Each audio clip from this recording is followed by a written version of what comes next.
flashbang.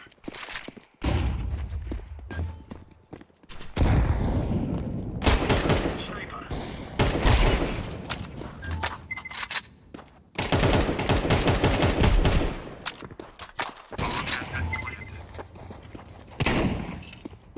Throwing smoke. Throwing fire. Grenade out.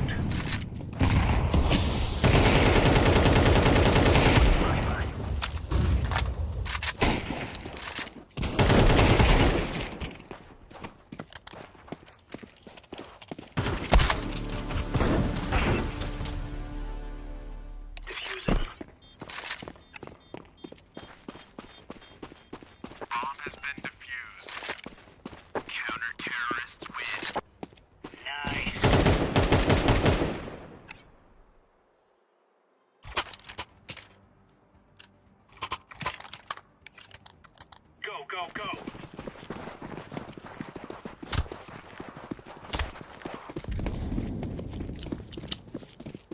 Throwing flashbang.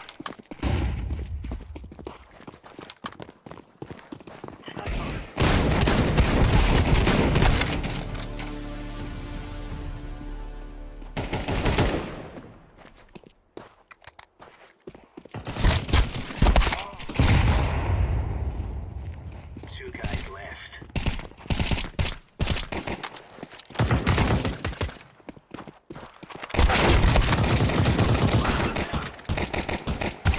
Counter-terrorists win. We took the piss out of them.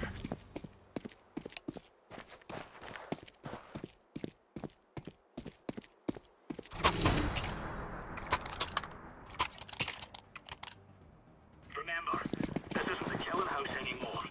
This is real life. Incendiary.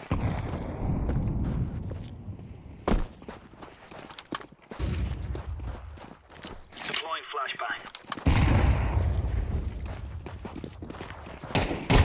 Grenade. Check in.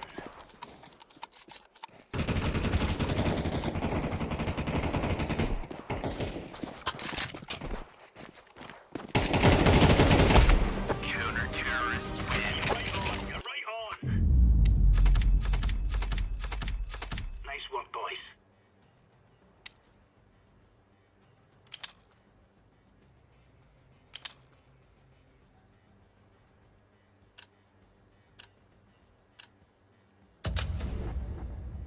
There's just us left, son.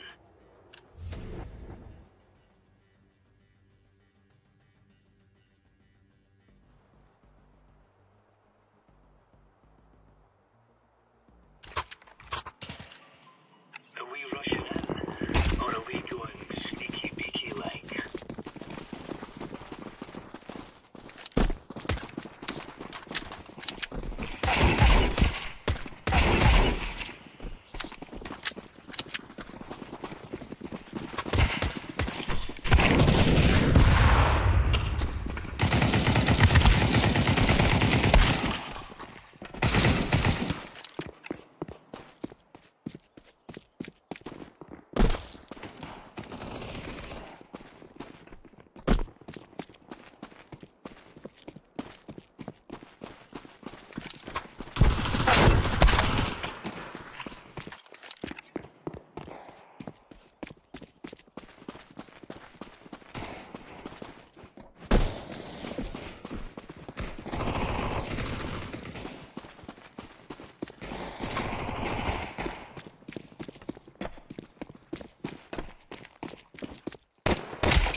smoke.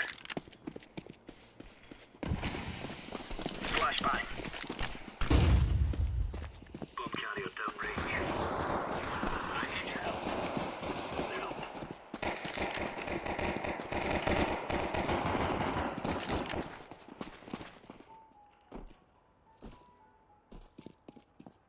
has been planted.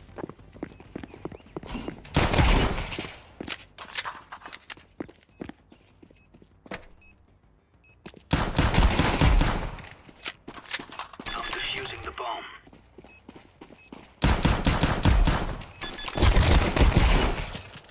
Defusing the bomb.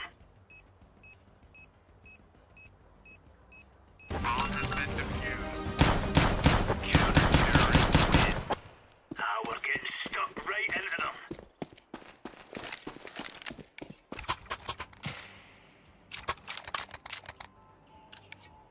Moving, son.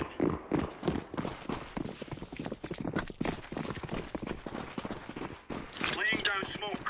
Staying here. Fucking getting drunk in here.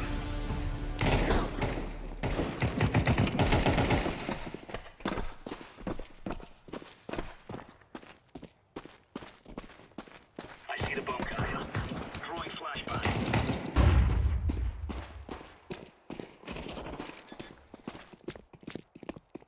Bomb has been planted.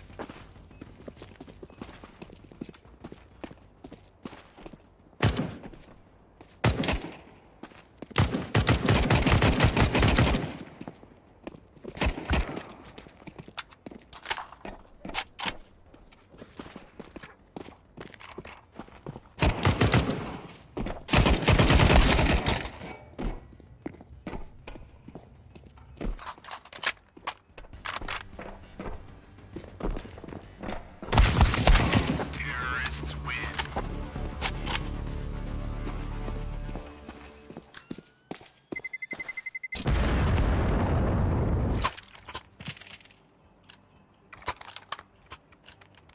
Come on, chop, chop.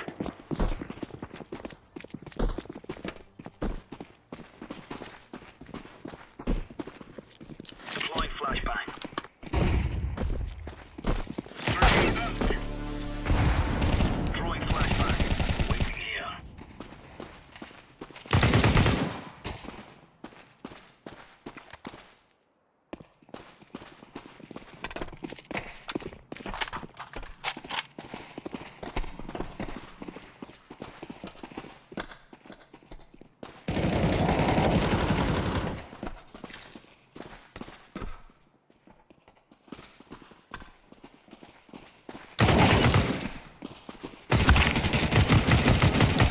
Terrorists win.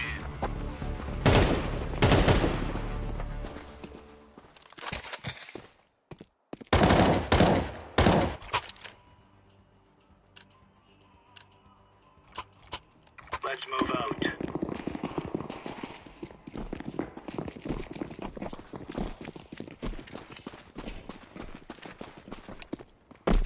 Flashbang. He's got the bomb.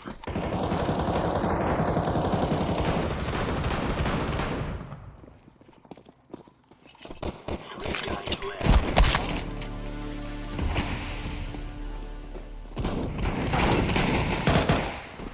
Two targets left. Throwing a grenade. Yeah, in the grenade. Counter-terrorists win. Right on.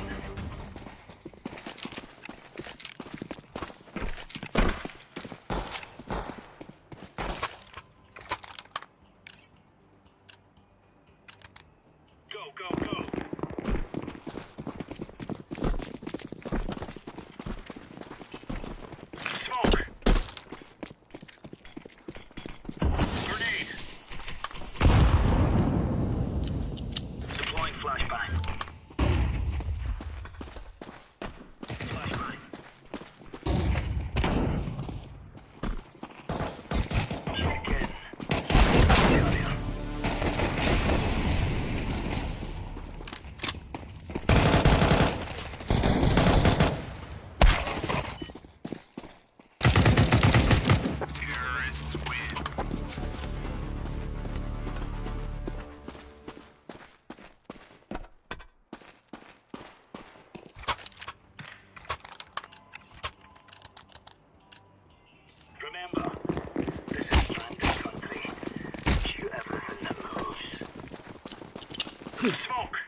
Smoke.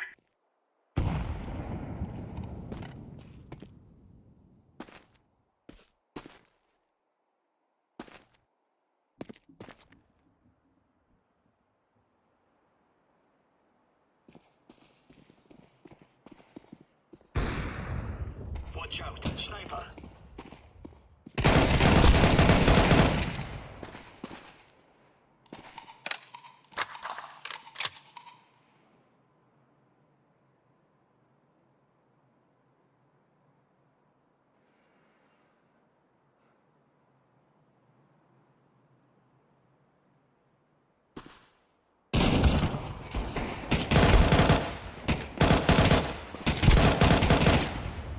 Status.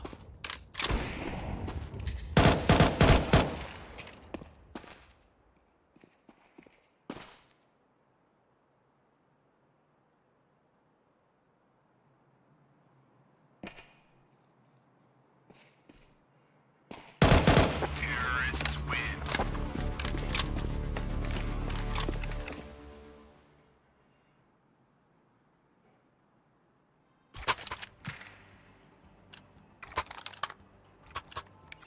Let's have it, lads.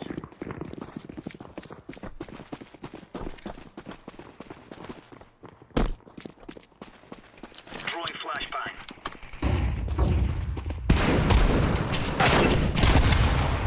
Throwing a grenade.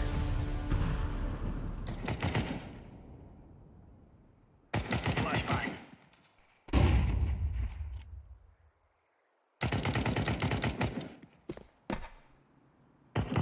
Terrorists win.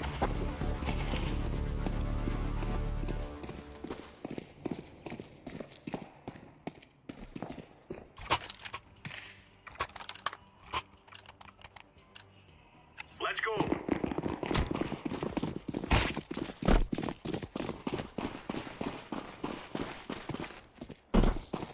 Laying down smoke. Deploying flashbang.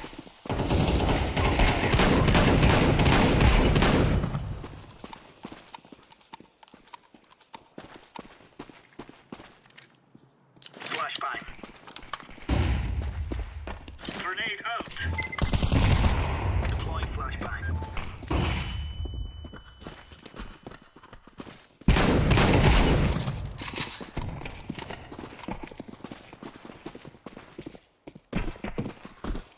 Laying down smoke.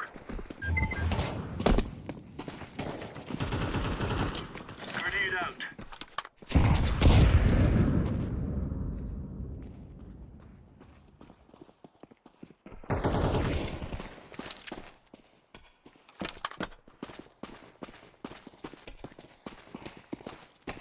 Smoke.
squads left.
Counter-terrorists win.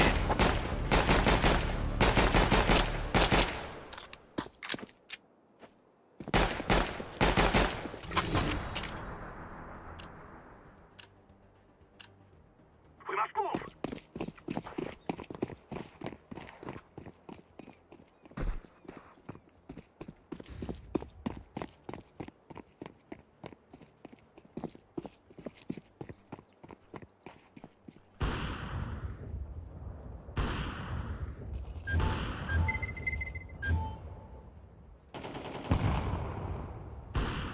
One, two, three.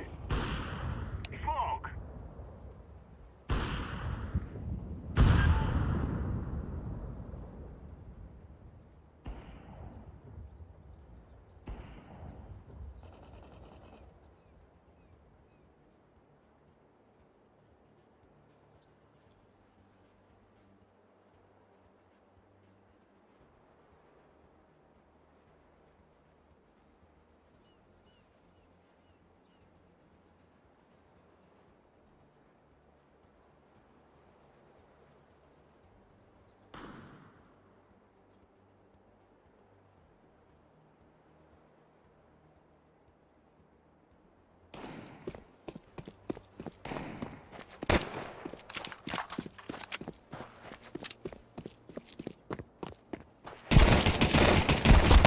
Counter-terrorists win.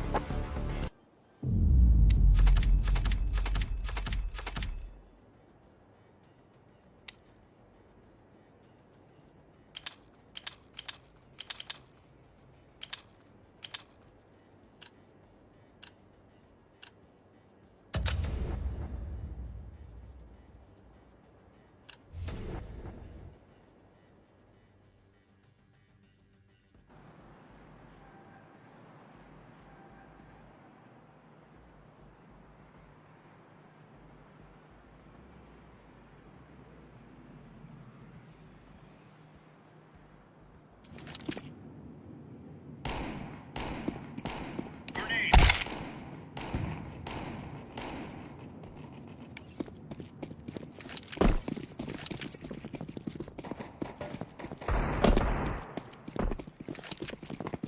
Throwing flashbang.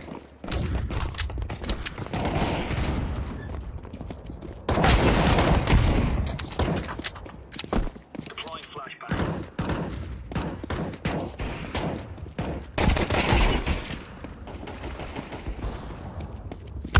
Grenade out.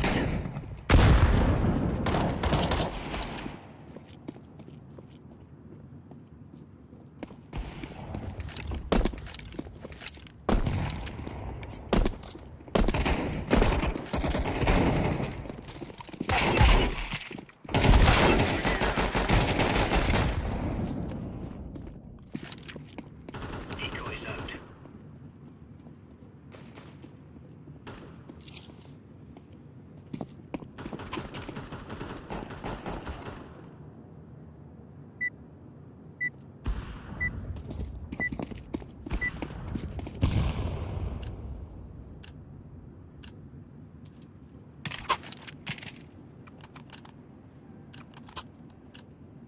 Let's give it to them, boys.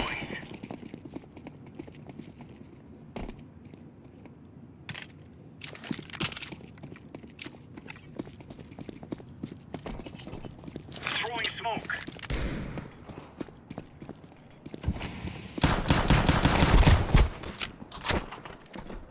Flashbang.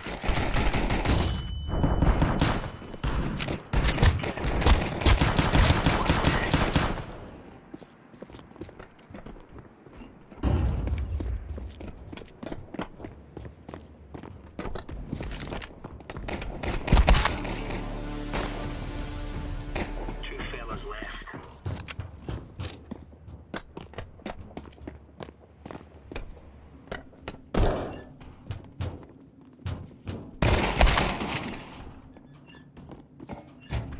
One guy. Bomb has been planted.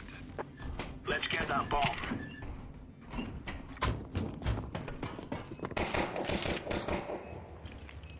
Incendiary out.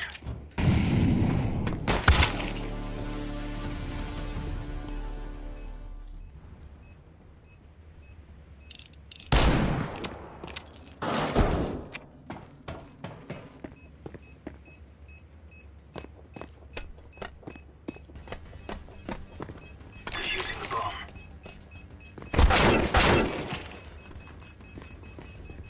Get back. Terrorists win.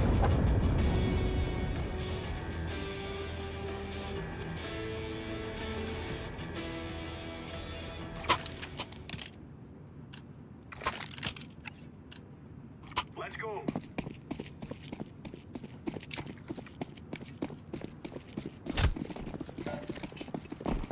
Smoke.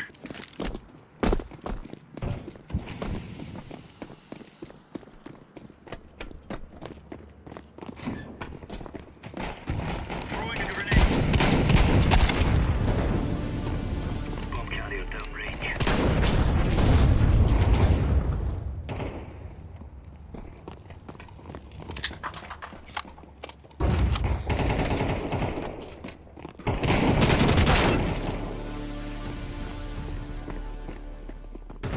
Terrorists win.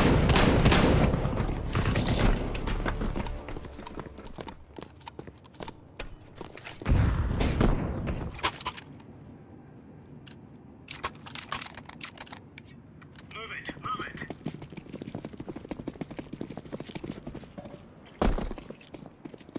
Laying down smoke.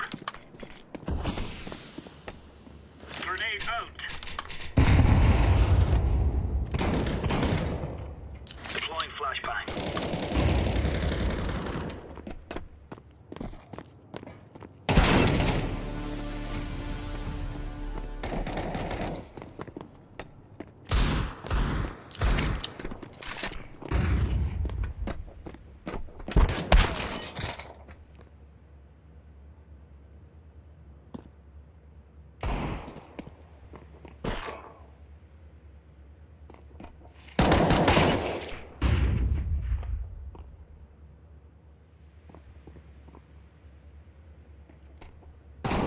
Counter-terrorists win.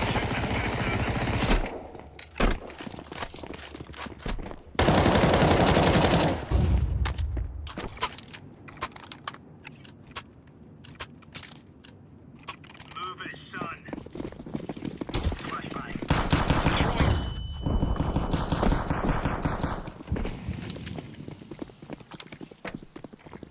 Throwing fire. Smoke.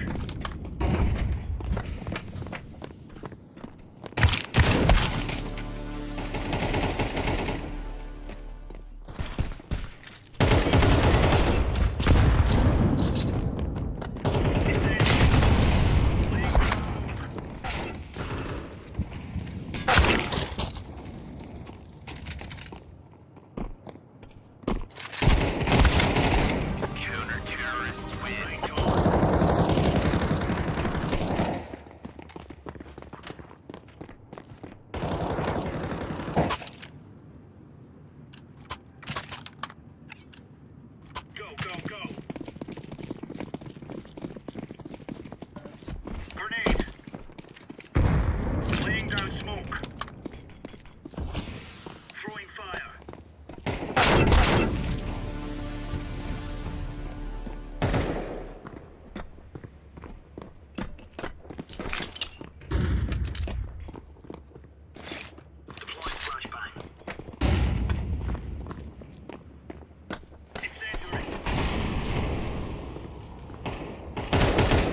Grenade out. Grenade.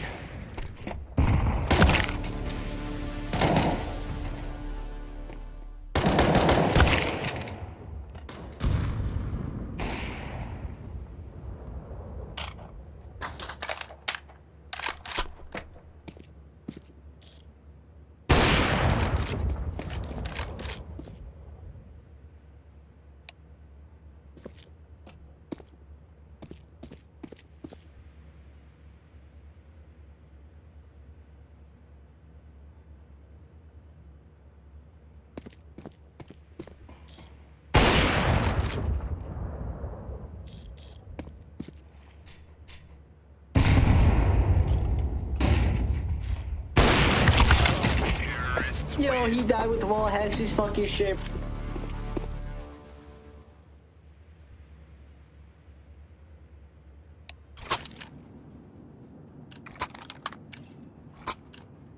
Let's move out.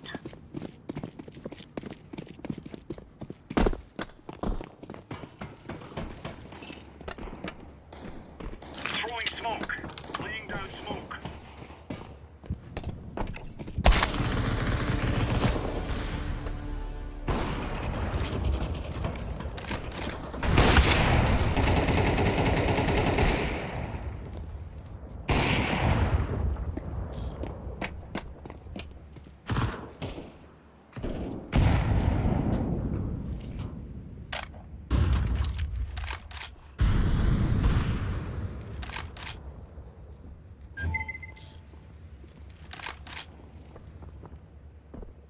Flashbang.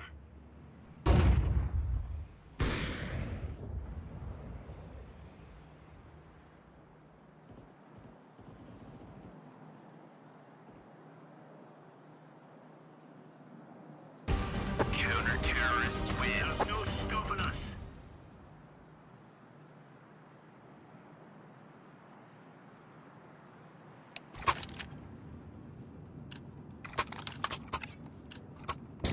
Come on, chop chop.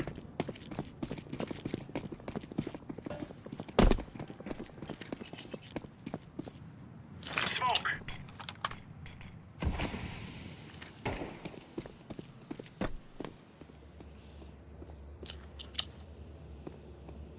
Throwing flashbang.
Hey, Toxic. This Toxic guy, he's cheating his ass off. Yo. Yes, bro. Yes, go CT. We're gonna shit on this nigga. I was literally saying, do you want me to call my friend to this nigga? Yo, listen. This fucking Toxic nigga is ass. I'm not even gonna lie. He's doo-doo shit. I played against him a little while ago. He's doo-doo shit. Look at him. He's looking at their walls. Hello? I know what his account is. I Yo, already looked at it. dude, he... Shut up, nigger. You're cheating, bro. Oh my god. Dude, I fucking... Hey, wait, yo, talk... Hey, don't worry. We're gonna rape him. Don't worry, bro. What on? He fucking sucks. Quit cheating, dog. He's ass, bro. His teacher shit. Throwing smoke. Grenade out. Deploying flashbang.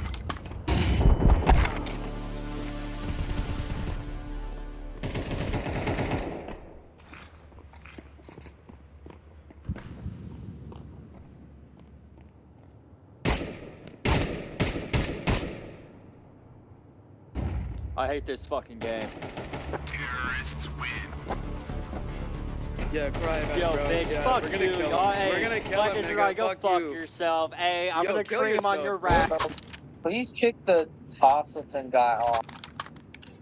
Yo, Come this on, come on, toxic chop, guy, chop. we're gonna win, bro. I don't know what you're talking about. We're gonna win.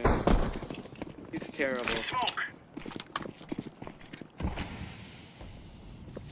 We were just fucking in the first round. Don't worry, bro. We weren't paying attention. He's turning his cheats up. No doubt in my mind. So good because you can cheat doubt in my through mind a he's turning fucking his game. Terrorists win. Literally proves my fucking point right there. Proves my point. Y'all are little sets of fucking shit, bro. You hack on the game because you can. Don't kick him. We're gonna make him really mad and shit on him. Don't worry, bro. Yeah, he's back. Look at his B-hops. What a nigger. Why are they flashing me now? Throwing smoke. You're right there. Nice. Wait for them to swing. Can you shoot through that? Injury out. Nice.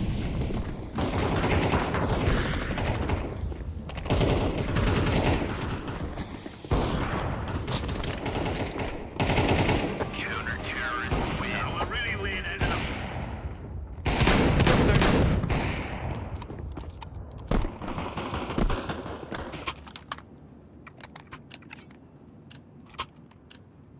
Let's move out.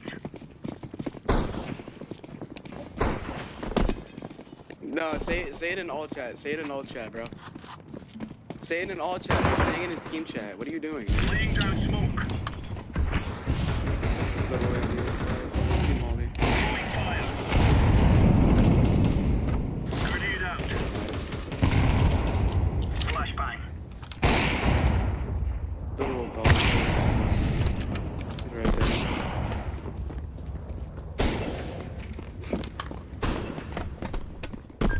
This guy's right here.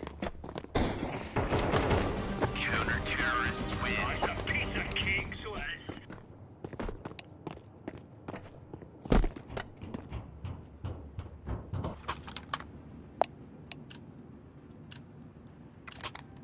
For Queen and Country, man.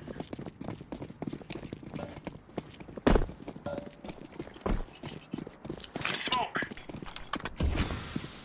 Throwing a grenade.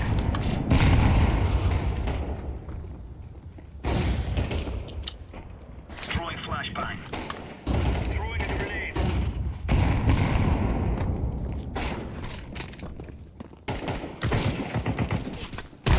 Counter-terrorists win.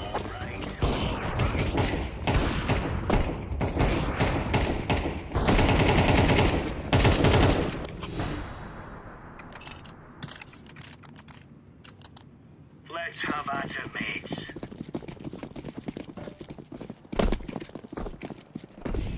Laying down smoke. Flashbang. Grenade out. Deploying flashbang. Counter-terrorists win. Nigga, your ass. Right into them.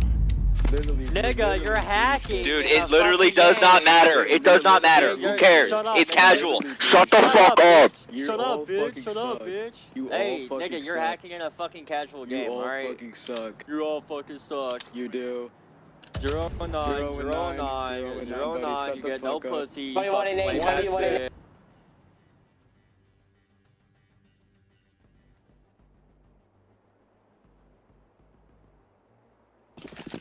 One of the saltiest niggas, bro. Yeah, little nigger, go on the other team. Be a little bitch, boy. Be a little bitch, boy. 29, Be a little but- bitch. Your B-hop is so shit. What a nigger, bro. You're using some bullshit. I can tell you that much.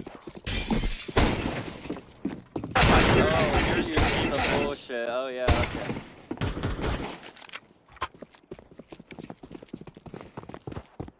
Dude, you're easy kills for real. I have no spread. My no spread's off, so I can't really do Peek anything. that, Rex. Yeah, easy kills because, like, I don't hack, you know, like, Not you, No, nigga. retard. No, we're not talking about you, fucking idiot. Not you, retard. Watch this drive, bro. You fucking idiot. Yeah, you fucking suck, bro. Like, I don't know how to tell Yeah. you. Oh yeah. Oh yeah. I don't know how Oh, to yeah. tell you without you being mad. Oh yeah. I love it. You're doo-doo shit. Oh yeah. Oh It's yeah. bad. Look at that. Look at that. That's He's really so toxic. cool. He's cool. He's so cool, dude. Are you friends with Toxic? You sound just like the fag. You're No, I reporting don't know a this cheater, nigga. but Shut you're up. cheating. What a fucking idiot. Yeah, I will Oh, get banned, but reporting he a will. cheater. He won't get banned. He's using fucking memes, not memes, aimware. This is sad. Oh,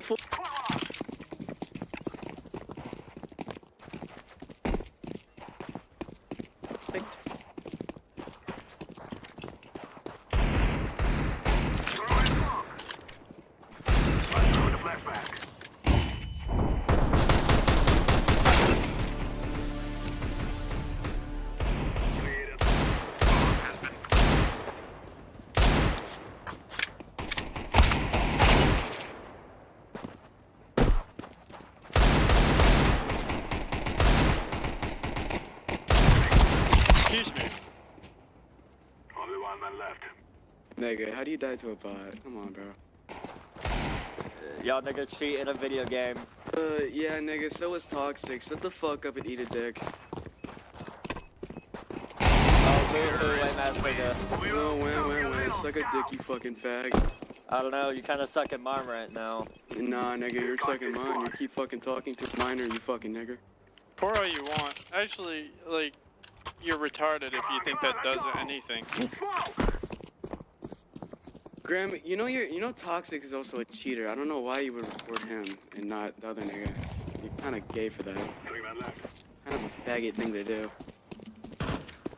Only 2 men left. I'm just telling you the truth. Kind of faggot thing to do, nigga. Just AFK. What a fucking nigga. He's turning up his config.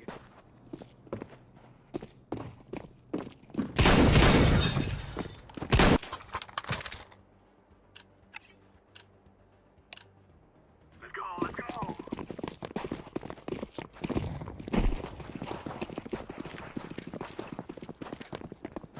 Flashbang.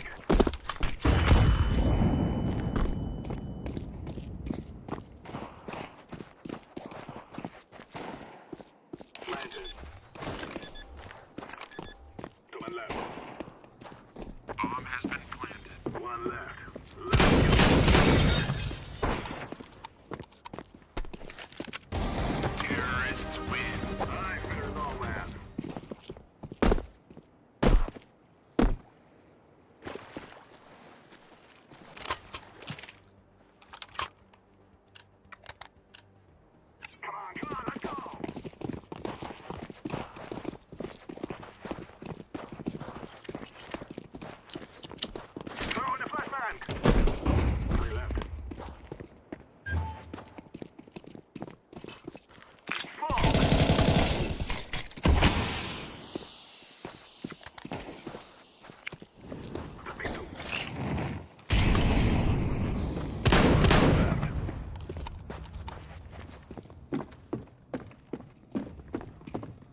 back alive. No, he's not.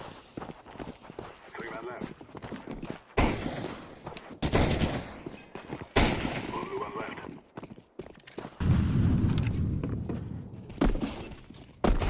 Terrorists win. Yo, come on, Graham. You can't let them kill you like that, bro. Come on. What happened Don't- to your mic, Grim? Yeah, don't give them the satisfaction, Graham. This is easy. We kill them and then we go home. Yeah, just keep making fun of him. Is he back? Grenade out. Oh, yes. I'm planting the bomb. Bomb has been planted.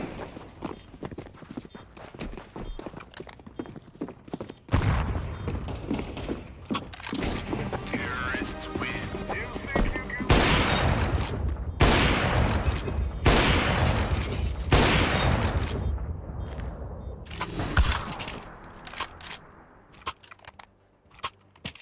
Let's go. Are you stupid? Oh, I'm not the enemy. Smoke. One. Grenade.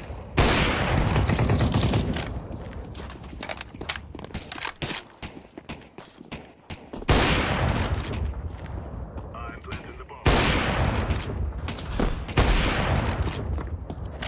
Bomb has been planted. They're down to two.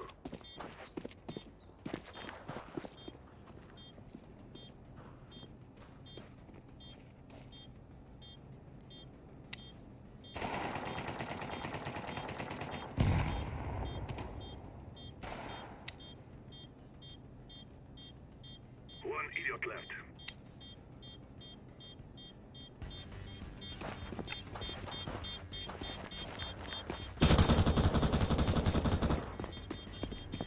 They cannot stop us now. Terrorists win. Run, little girls, run! We have our revenge.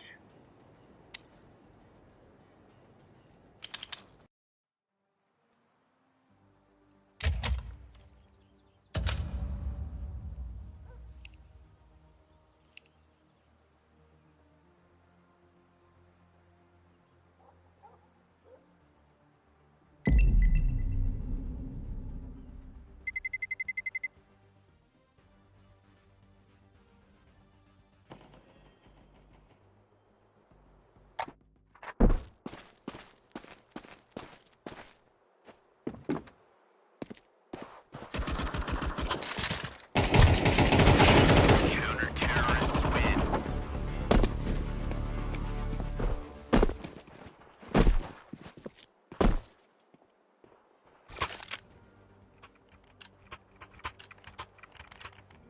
We will make them regret this day. Throw in bomb! Throw in the flashbang!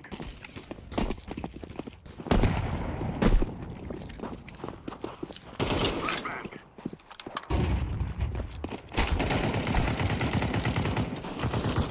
I'm throwing the flashbang.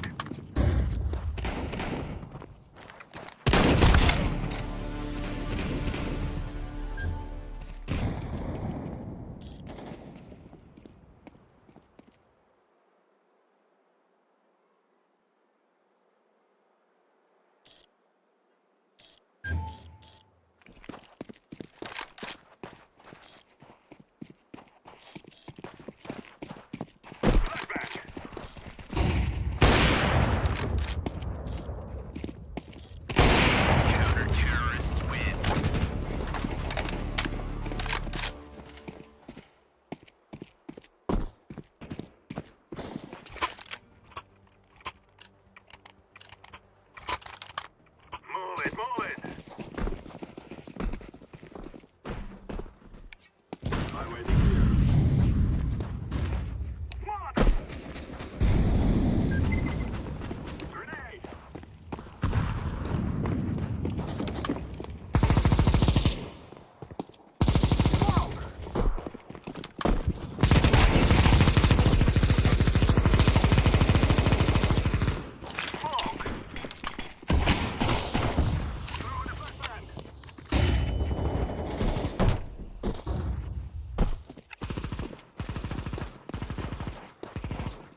Bro or Shama? Yeah, bro.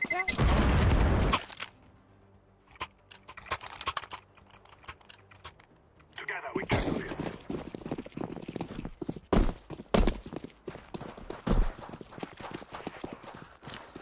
Smoke! Grenade out!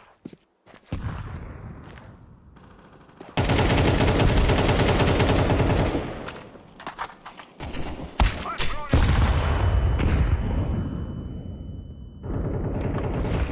grenade out!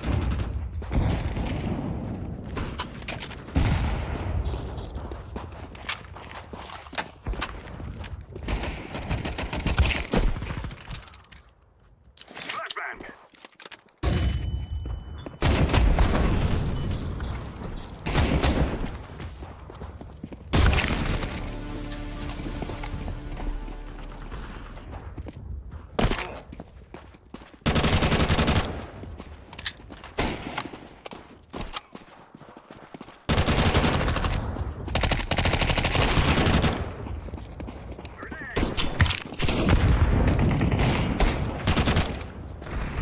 Counter-terrorists win.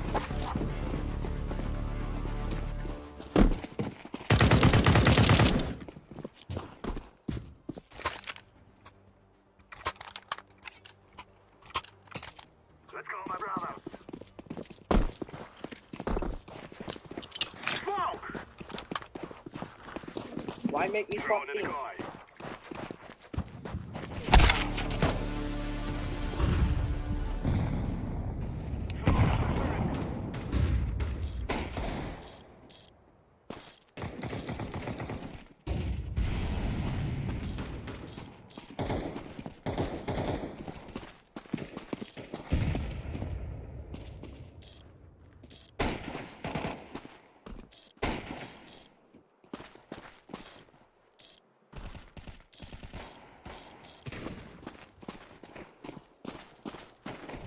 I sacrifice. Got. Grenade!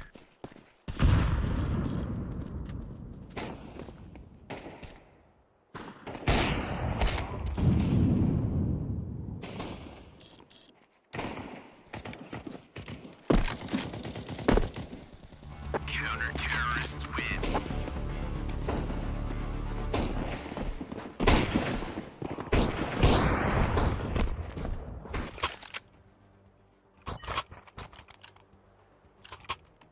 This is our fight.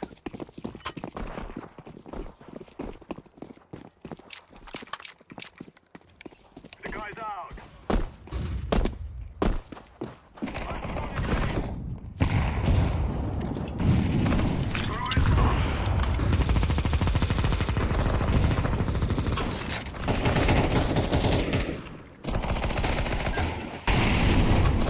Grenade out.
I'm planning.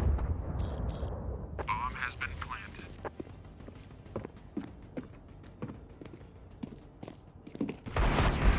Terrorists win.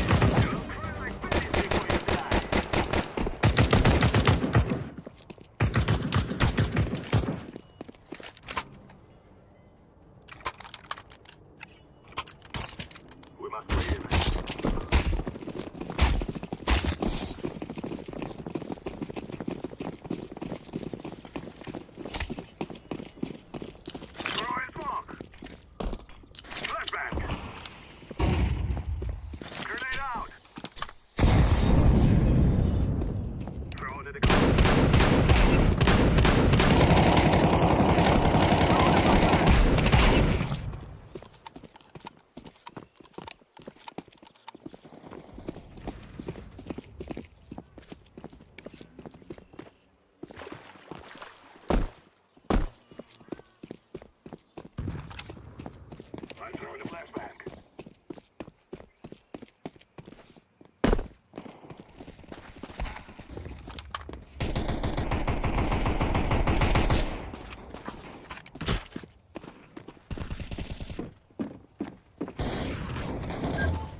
go, go.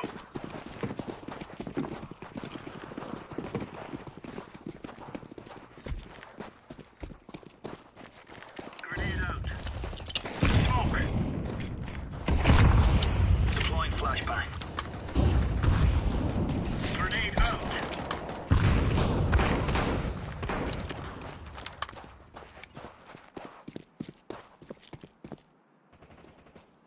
Throwing a grenade.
Let's move out.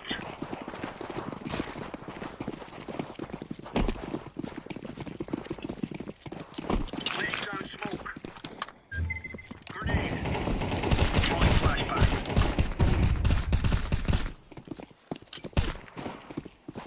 Grenade out.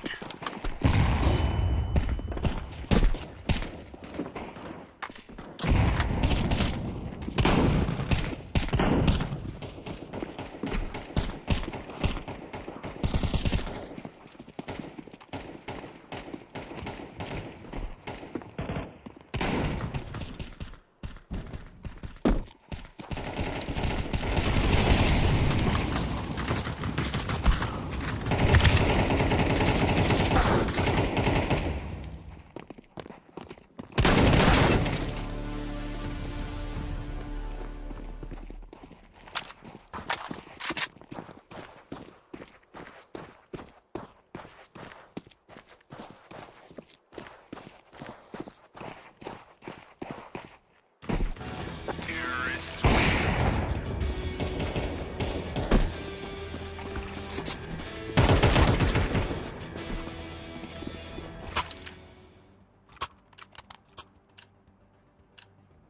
Move it, move it.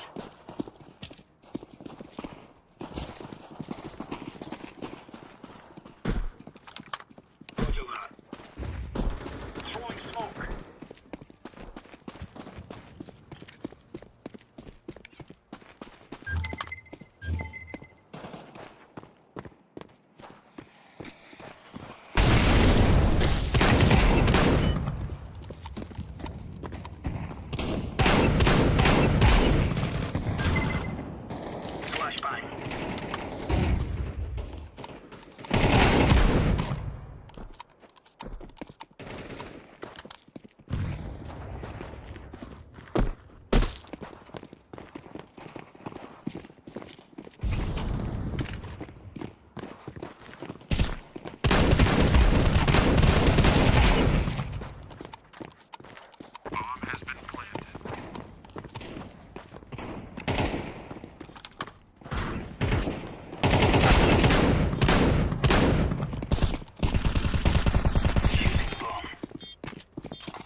smoke.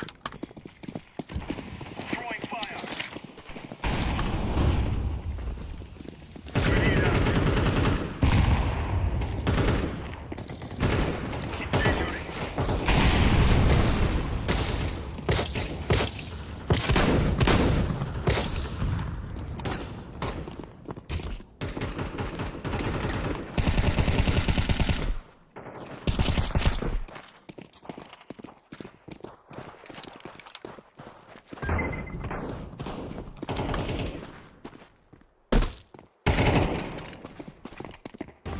Counter-terrorists win.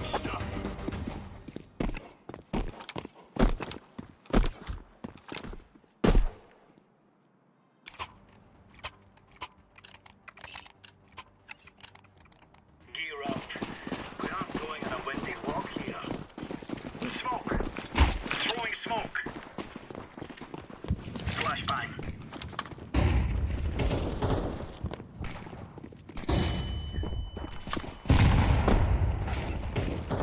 Deploying flashbang.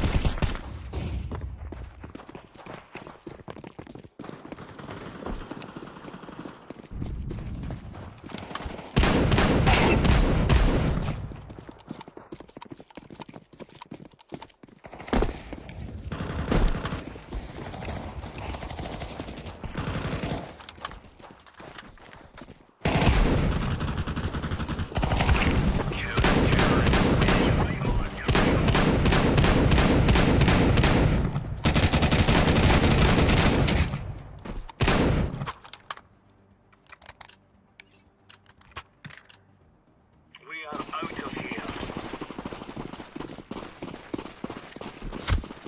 Laying down smoke. Throwing flashbang.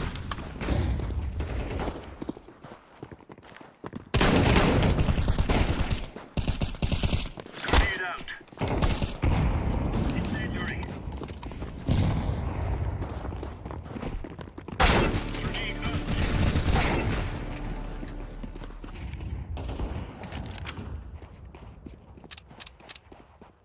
Throwing flashbang.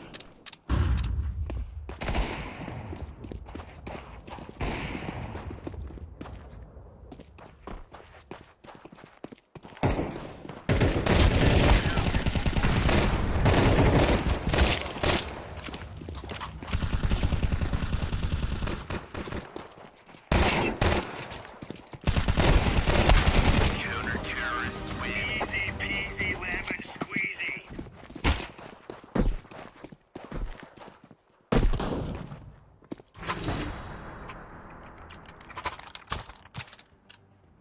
Let's show them who we are. Throwing smoke. Smoke. Throwing fire. Flashbang. Throwing flashbang.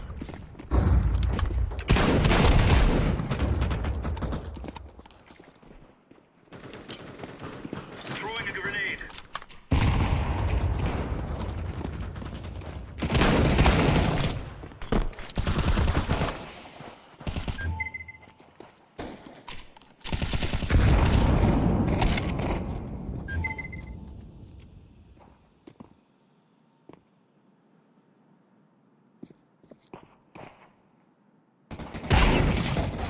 Counter-terrorists win. No stopping us.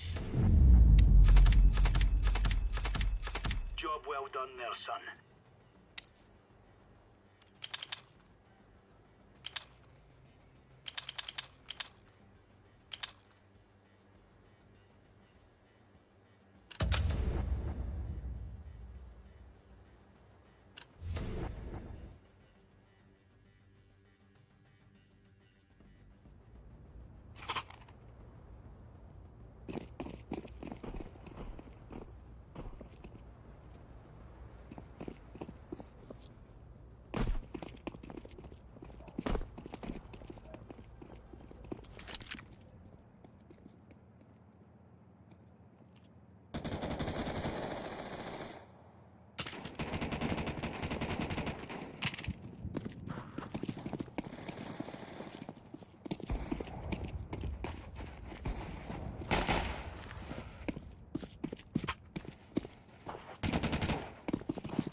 There's no stopping us.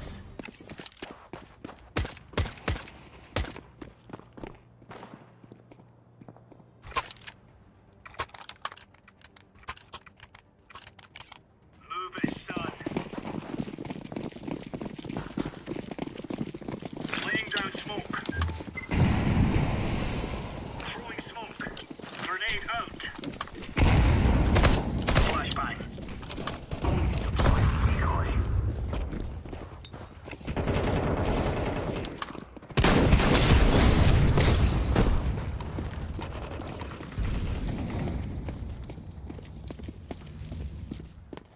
Bomb has been planted.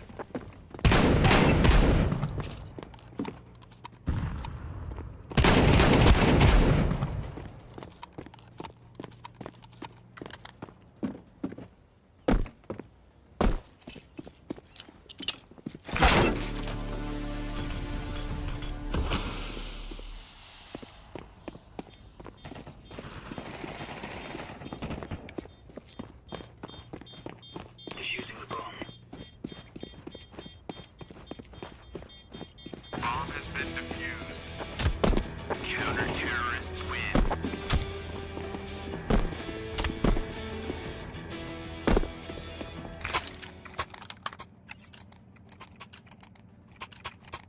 Right, lads.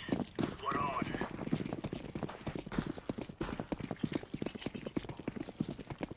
Smoke. Incendiary out. Throwing flashbang. Throwing smoke.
Counter-terrorists win. Now we're getting stuck right into them.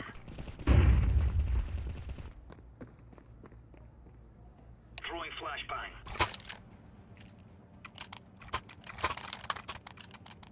Move it, move it.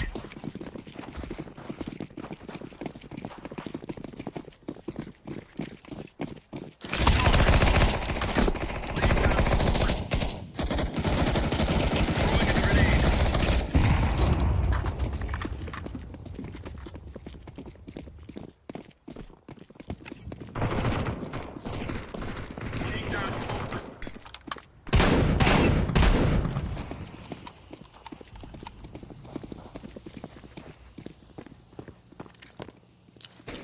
Deploying flashbang.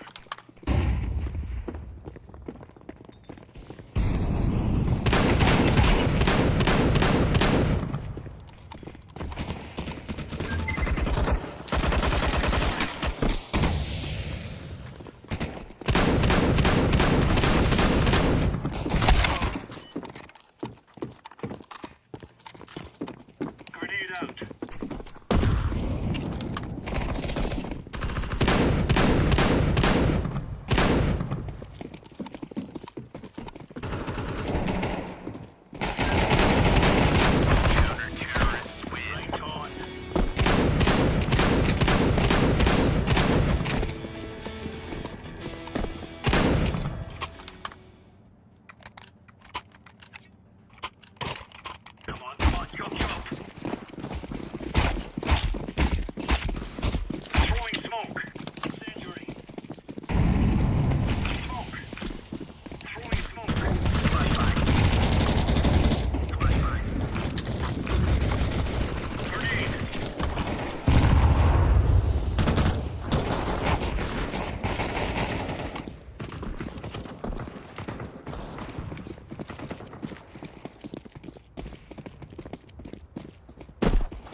We are champion. Solid work, boys.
confirmed.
I'm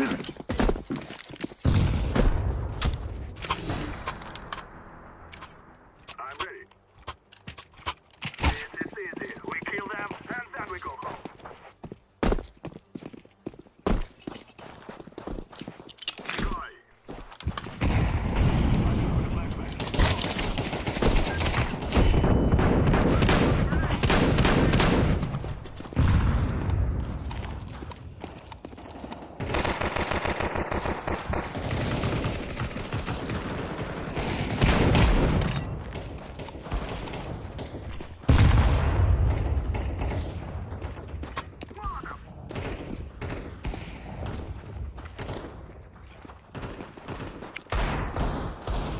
I'm throwing fire.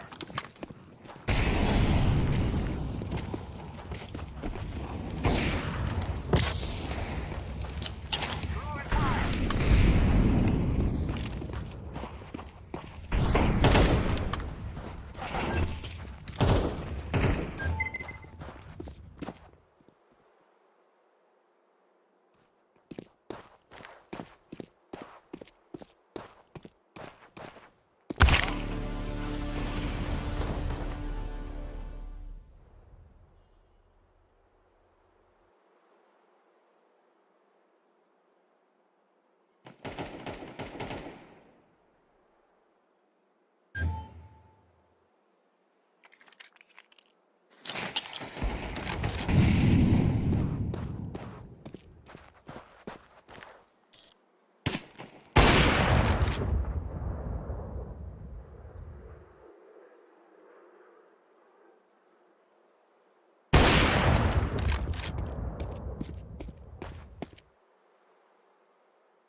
Counter-terrorists win. Котенька, ты не хочешь пойти погулять?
isn't a minor detail. Since news of the lack of actual discs broke, GameStop workers are expressing worry that a digital-first GTA 6 puts the retail chain's future in jeopardy.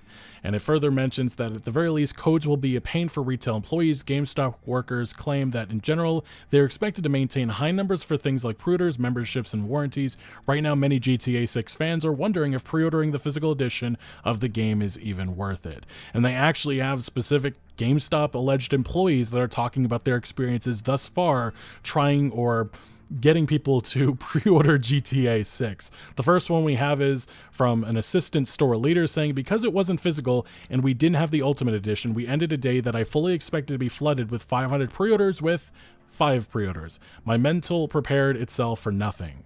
Edit forgot to mention that 3 of the pre-orders only did it for the map, which is not confirmed at all, and they acknowledge this. Nobody knows if there is going to be a map, and it feels like something, if there was going to be a map, that Rockstar Games would have advertised.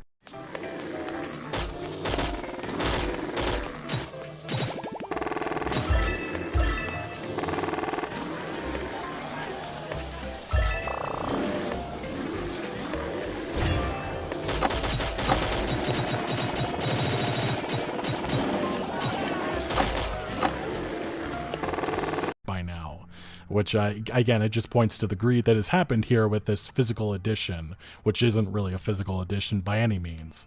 Another person saying, I'm good. I enjoyed sympathizing with customers when I told them we can't pre-order the Ultimate Edition. I didn't get a single pre-order for GTA because of that, and I laughed my ass off. Another person, a senior guest advisor, saying our store is at 11 and our store goal is 200. Somebody's also responding saying, same here, our store goal by Sunday is 200 and the goal for today was 50. We ended with 30, but we would have had way more if there was an actual physical copy of the game. Another individual saying, it really wasn't crazy for me. I had more people asking about the One Piece OP17 cards that are coming out in August than GTA 6, less than 5 pre-orders. It was a really standard day. The phone didn't even blow up. Another person saying, an employee, I had 11 pre-orders yesterday. Only one of them was GTA LMAO. A manager saying, I've already been reprimanded for the lack of pre-orders at my store. We literally kept a tally of the reasons why they say that they didn't want it. And here's the results. Pre-ordered 3. No physical disc 19. Too expensive 8. Buying elsewhere 24. Not interested 38. An employee also saying, we are in fact not okay. Everyone is acting as if we decided not to have a physical game and as if we decided not to have the Ultimate. We as in the store level employees, of course. I had people almost cuss me out over it. It's just wild lately. This company is not worth all this stress from terrible customers, and that goes, if you've ever worked in retail, this is how just people are. They'll always throw blame at the person in front of them rather than the company that they're actually dealing with, who makes all of these decisions and such. Another employee saying, my only pre-order was for the new Wolverine game, LOL. No one really came in for GTA. A couple more current and former employees, one saying, I believe we only got about 10 between PS5 and Xbox. I went into my old store around like 6 or 6-ish, and they had a total of 3 GTA 6 pre-orders. And one employee had to clarify exactly what's going on, and they said that, isn't the Ultimate Edition just an upgrade you can buy separately? What else is it? And somebody who is an employee, I believe, saying, yes, it is just DLC. You can also buy it in a single package digitally, but you don't get a discount for doing so. So Ultimate Edition or Standard Edition plus Ultimate Edition upgrade will both give you the same thing for the same price. And I believe that that literally is the thing. You're not getting like a special, like limited edition, you know, physical copy. It is literally just the standard with a DLC code inside, which gives you the Ultimate Edition goodies, if I'm reading the situation right. But Polygon also has a couple more employees in their own story saying, since GameStop employees have to explain the unusual situation surrounding the game, displeased customers can take their anger out on workers. The situation at some stores is bad enough that stores are directing employees to try and communicate the benefits of buying a box with a code in it, which is pure desperation from GameStop corporate. Every customer I had today walked away when I informed them that it was a download code and no Ultimate Edition, one worker claimed.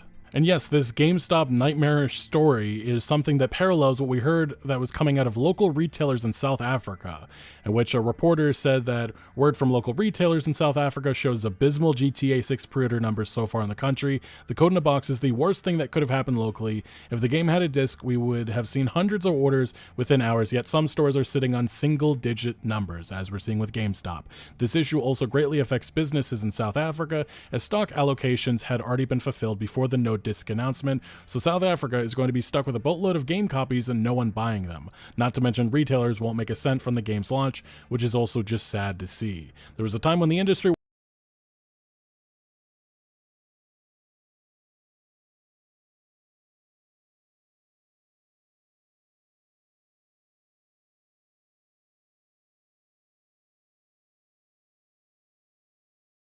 It's hard to believe that in the middle of record inflation, Mint Mobile is actually lowering prices. Bodybuilding is a weird fucking sport where if you just say, I'm gonna take some time off, people legitimately get upset about that. He was deeply dependent on nasal sprays, using over, he quotes, 900 bottles of it. It's fucking depressing. Shit.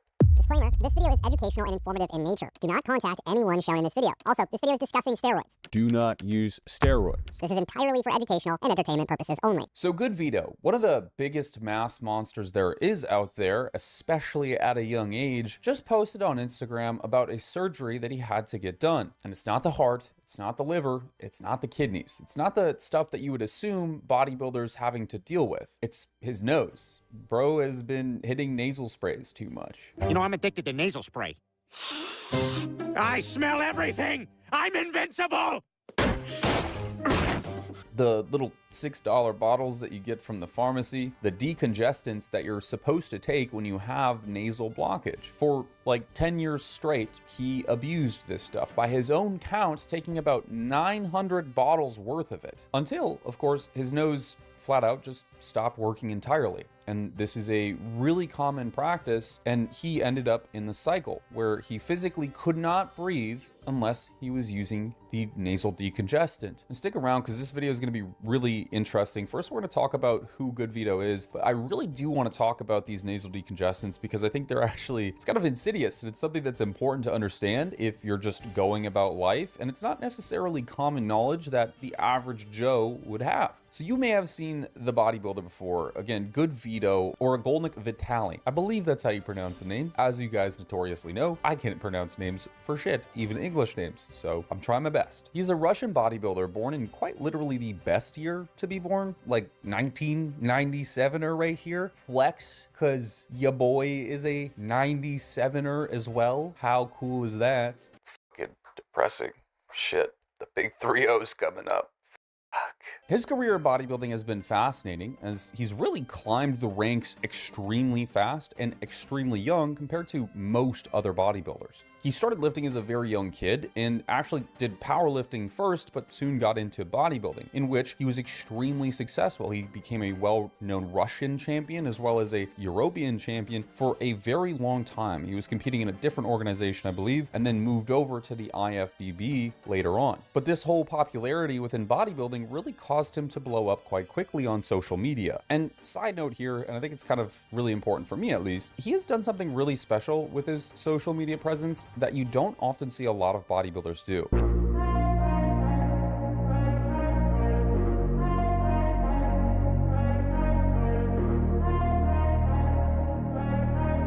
Posts like this, like I love to see this as a creator myself because it's like him stretching his arms a bit with content. It's like him doing things outside of just posting pictures of him doing check-ins or his videos of him on stage or talking about his meal preps. Like it's something that is actually engaging, cool content, people can relate to it. And I get it's something simple for maybe you guys, but for me, just having seen all of the bodybuilders that we've reviewed on this channel, it's really cool to see somebody out reaching out and doing something that they don't normally do in this context, essentially expanding his career, making room for much more when he's done bodybuilding, which I think a lot of bodybuilders don't invest in enough. And on top of that, he's teaching his son multiple languages already, English, Russian, and Portuguese.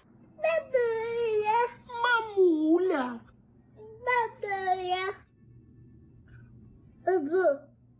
Papa. Mama. Mamula.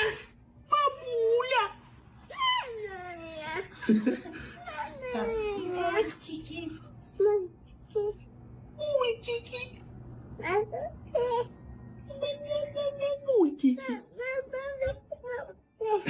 Все, давай ешь. which is extremely impressive and not something that a lot of parents are willing to do. So again, something that needs a solid pat on the back from me, at least. I hope you guys can see the value in that too. This sport absorbs people to an extent that they lose a lot of the other features of their life. They starve them. And so they basically become a bodybuilder. That is their ego, that is their personality, that is their characteristics, and fail to achieve other things in life. And it's nice to see somebody trying to do other things.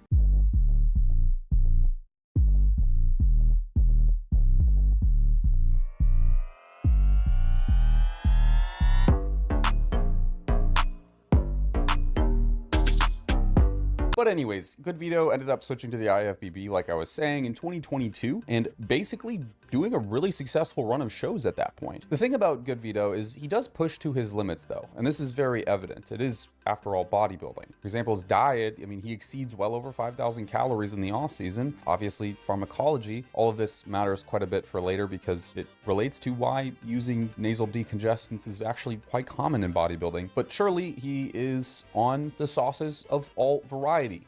Balsamic vinaigrette, ranch dressing, barbecue, you name it. Yeah, boy. For those of you who don't know, because I understand there's probably new people coming into this at times, that means steroids. Do not use steroids. There are 3 kinds of methylene blue that you can take, and a lot of people are selling. The first one is Indian curry methylene blue, and that's because 80% of methylene blue is made in India. The second is Chinese bathtub methylene blue. I wanted to take a moment out of today's video and talk about one of our sponsors. Me. I talk about performance and safety a lot on this channel, obviously. And if your hormones are in the shit in his knee after jumping off of stage, it's a clip that went pretty viral at the time. And then he also had a huge umbilical hernia at that same time, but also had to get surgery on this. And as well, he tore a muscle within his back, all within just a few years. He really does a lot and ends up injuring himself or causing other things to happen. He pushes himself very hard. But again, this recently happened on an Instagram post where he kind of came out with a really big statement, and I think a lot of people glossed over it. He was deeply dependent on nasal sprays, using over, he quotes, 900 bottles of it, now requiring surgery to fix his breathing passages. Now, at first I didn't want to make this video because I didn't think it was very interesting, but I ended up kind of researching it anyways, and I realized there's a shocking lack of awareness around these compounds and how they impact breathing long term. As well, I think there's a shocking lack of awareness around why it's actually pretty common to use these in bodybuilding. Now, I do want to state before I get into this, Good Vito isn't the kind of guy who takes his health lightly. Typically, like a lot of the people we cover on this channel, he does very good heart imaging regularly, about every 6 months, which is something that most bodybuilders will never do. But also on top of that, he's willing to take entire years off of bodybuilding just for his health. And this is where a lot of people get upset. And in fact, he quotes saying, "The moment I said I would take a year off to focus on my health, some people saw me as weak and claimed that I had given up. One step back, one mistake, and you lose your value in the eyes of most people who once shook your hand, looked you in the eyes, and showed respect." Bodybuilding is a weird fucking sport where if you just say, "I'm going to take some time off," people legitimately get upset about that. People legitimately get upset about you taking care of yourself. Now, probably not the true fans, but the spectators, definitely. Now, the nasal spray thing is something entirely different. It's detached from steroids. It's not necessarily a performance-enhancing compound. Oxymetazoline is an active drug in these nasal sprays. And we're going to talk a little bit about it and how it works. It's essentially a vasoconstrictor,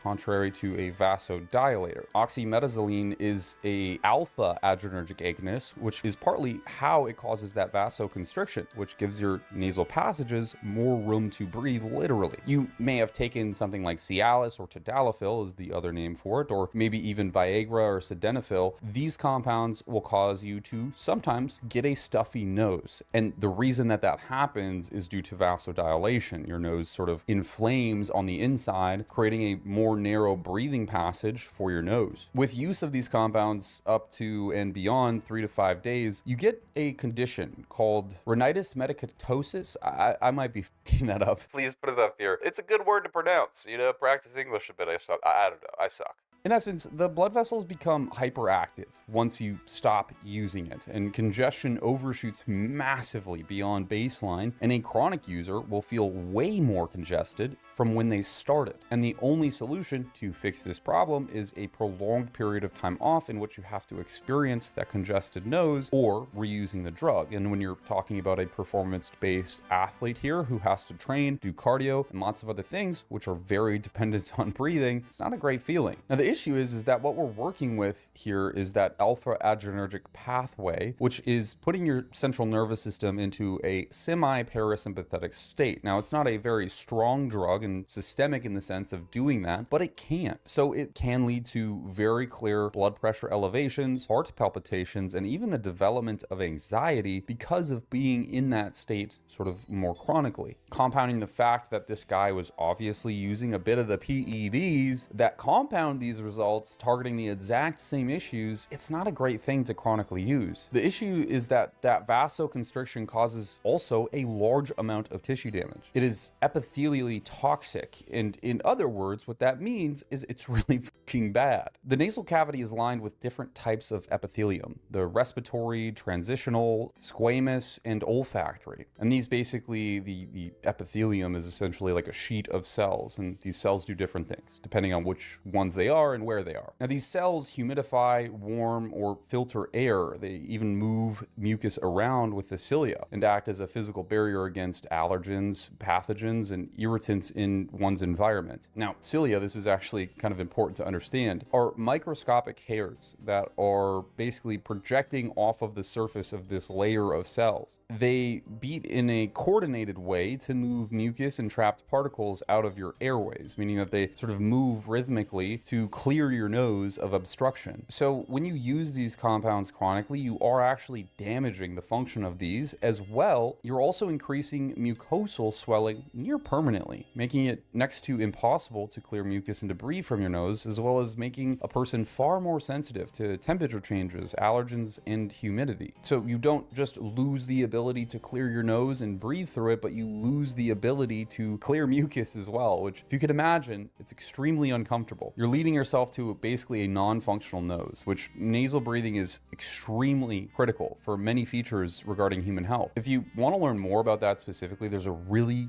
good book. I've read it probably 2 or 3 times. It's called Breathe by James Nectar. It's a phenomenal book that kind of highlights why nasal breathing is uniquely important. Now, earlier I said that bodybuilders are specifically using nasal decongestants. Why is that? Well, intense and frequent training is actually associated with higher rates of sinonasal symptoms and measurable decreases in nasal function in athletes. It's something that has been known for quite a few years now, and a lot of it has to deal with the contaminants within a gym environment, the dust, the chalk that the powerlifters are throwing around like it's a birthday party. All that stuff contributes to the breathing causing a high degree of contamination, because obviously when you're training in the gym, you are accelerating your breathing. Then put on top of that being in a highly polluted area, for example, just in Thailand, Bangkok is like the air pollution is awful. And if you really start breathing heavily, you'll find that your nose gets congested. Now, you compound this effect with water retention due to several different compounds, but mainly growth hormone, androgens or steroids, and insulin use, which all promote edema and sodium retention. And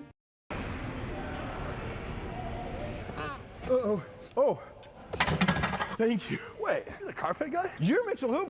this edema also spreads to the nasal passages.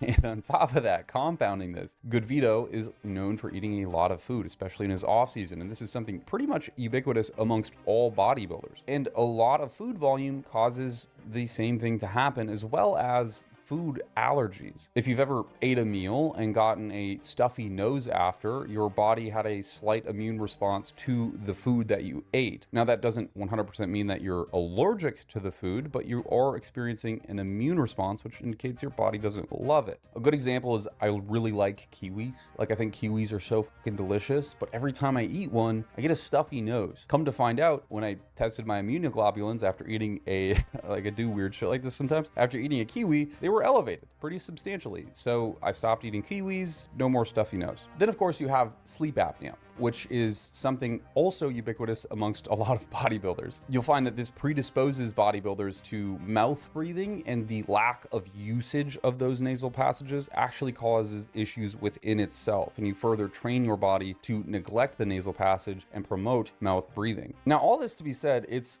uniquely a bad thing, and the reason I think it's worth talking about is because a lot of people have this shit in their cabinet right now, and it's not bad to use, don't get me wrong, you can use it for a day or two, but if you start depending on it, if you start exceeding 3 to 5 days, that's where it can become really dangerous, and you're causing architectural changes to your nasal passages that restrict breathing permanently and can cause real tissue damage, which will require surgery like this. Now, I'm glad, obviously, he's getting surgery to correct these issues and hopefully coming off of nasal decongestants for a very long time, but it is, I think, very important to talk about because a lot of people use these things willy-nilly. Like, and a lot of people don't realize, like, oh, I've been inhaling this shit for fucking 4 days and now I can't breathe at all. What's going on? And oftentimes it's because you're building a dependency on that compound to breathe through your nasal passages. Said that word way too many times in this video. But look, yeah, it's not so great. I'm happy that the dude is taking care of himself and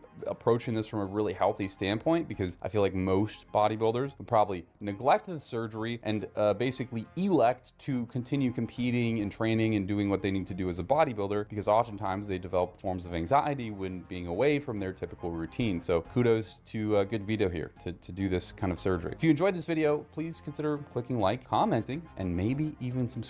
It does help out so much. You guys have no idea. It keeps the lights on around here. It does immaculate things. It's pretty intense. I appreciate you.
If you're looking for a cruise that feels fun, relaxed, and actually easy to enjoy, this is it. Margaritaville at Sea is all Your hands are way disproportionately bigger than the rest of your body. The other thing here is he's definitely not playing his cards smart. Again, educational purposes only. I have no idea. Disclaimer, this video is educational and informative in nature. Do not contact anyone shown in this video. Also, this video is discussing steroids. Do not use steroids. This is entirely for educational and entertainment purposes only. There's this 27-year-old bodybuilder. I don't even know if you want to call him a bodybuilder, a Russian athlete, an insane, crazy physique. 27 years old. That's right. You're looking at him right now, most likely, and thinking, well, he doesn't look like he's 27 years. He doesn't look like he's younger than me. Unk status over here. Now, the internet's actually kind of been going crazy about him because of these thrown out doses that he might be taking of different performance enhancing compounds, specifically growth hormone. Because if you look at Smeyev's hands and appendages, feet included, they're huge. I mean, they are massive. He holds a blender bottle and it looks like a child's sippy cup. What's going on?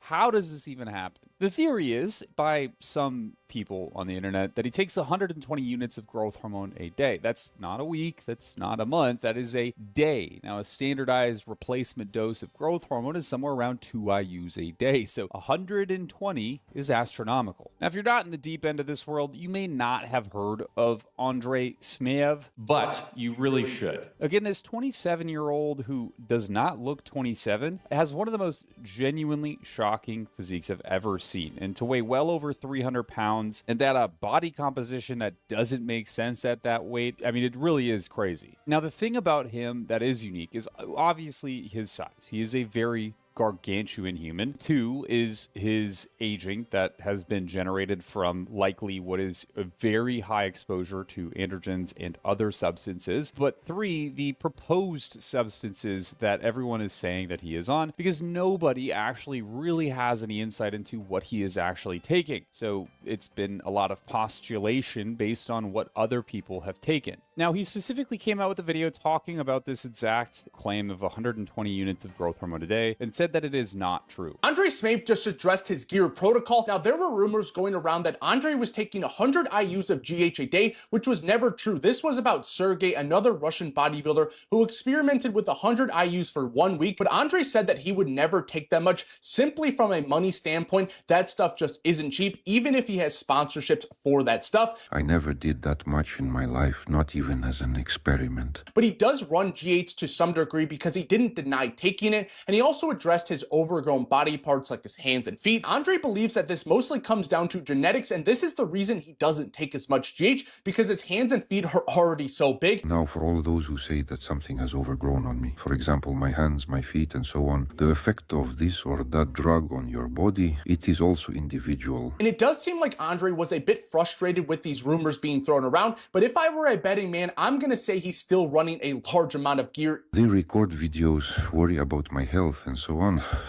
But regarding this, about hormones specifically, nothing like this has ever happened. Even if it isn't GH. Now, I don't necessarily doubt that he's not taking 120 units a day, because that is truly an insane dose. But what we do know is one of his friends, who is also a very insane bodybuilder, that friend being Sergey, has already admitted to taking 100 units. 1 week he made experiment. he used 100 hormone every day for a week. Oh, wait, I must have heard that incorrectly. 100 IU every day? Yeah. How is he still alive? Experiment.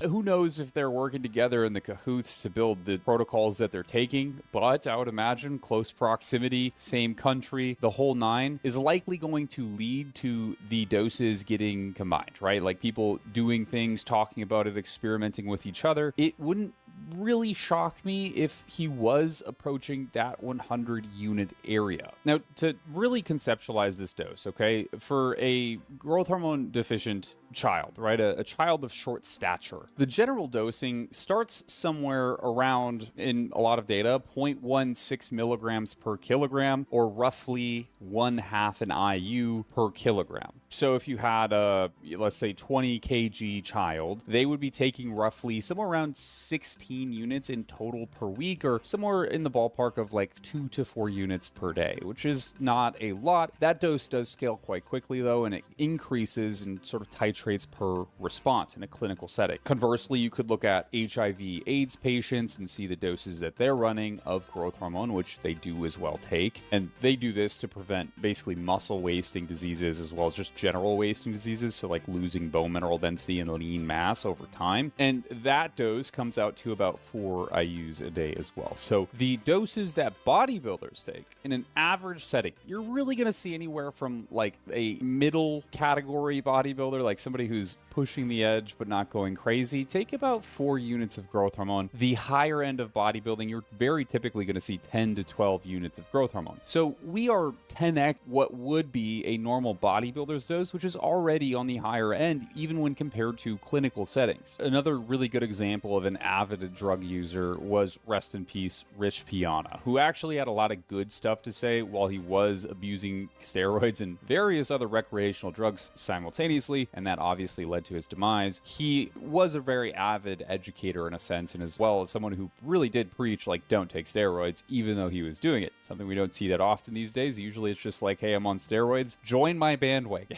So that's cool. But what we see him taking was recorded as a I guess reportedly, who actually knows what was going on inside of his closet at home, but 18 to 20 units a day of growth hormone, which is again even higher than what I typically see bodybuilders take when people come to me and ask questions and stuff like this. So we're talking about really high doses in somebody who is already gargantuan, Rich Piana, and then maximizing that to another level with these 100.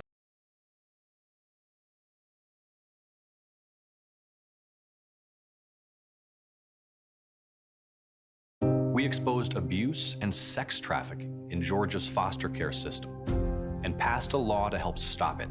A new anti-trafficking bill is now federal law. John Ossoff wrote the bill. Every child should be safe. It's natural for things to slow down in the bedroom, but why settle for natural? This has us jumping each other like we're 20 again. Regiate Ready is a discreet ED med that does 5 things most other. Your hands are way disproportionately bigger than the rest of your body. The other thing here is and then maximizing that to another level with these 100 IU plus doses. Now, first of all, you might be thinking, how the hell are they able to afford this? Because quite frankly, a 4 IU dose a day in, let's say, an HIV/AIDS patient is expensive. If insurance isn't covering it, you're talking about thousands of dollars a month. Thousands, like literally thousands of dollars a month. But there is this little thing called China. China, China, China.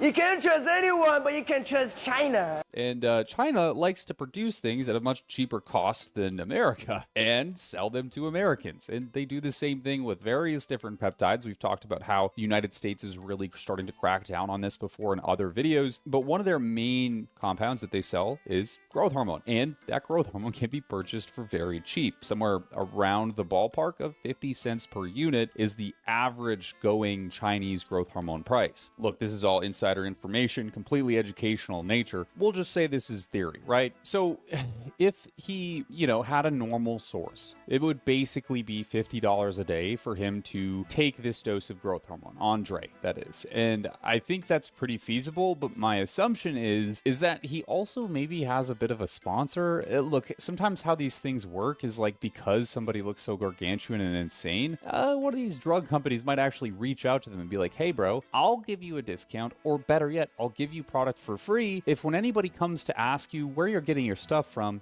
you tell them it's me. And so the said bodybuilder or powerlifter or whatever goes on about his merry way, getting the free compounds, not having to spend the astronomical amounts of money, and take a shit ton of drugs, plus then get more rewards from doing so because people come up, ask, hey, where are you getting your drugs from? Oh, I'm getting it from this guy. It's usually how the inside ring of bodybuilding works. Again, educational purposes only. I have no idea. All this to be said, why is it likely that he is, honestly, I've watched a lot of his videos now, just kind of looking through to see if there's any talking points for this specific video, and I think he's a very genuine guy.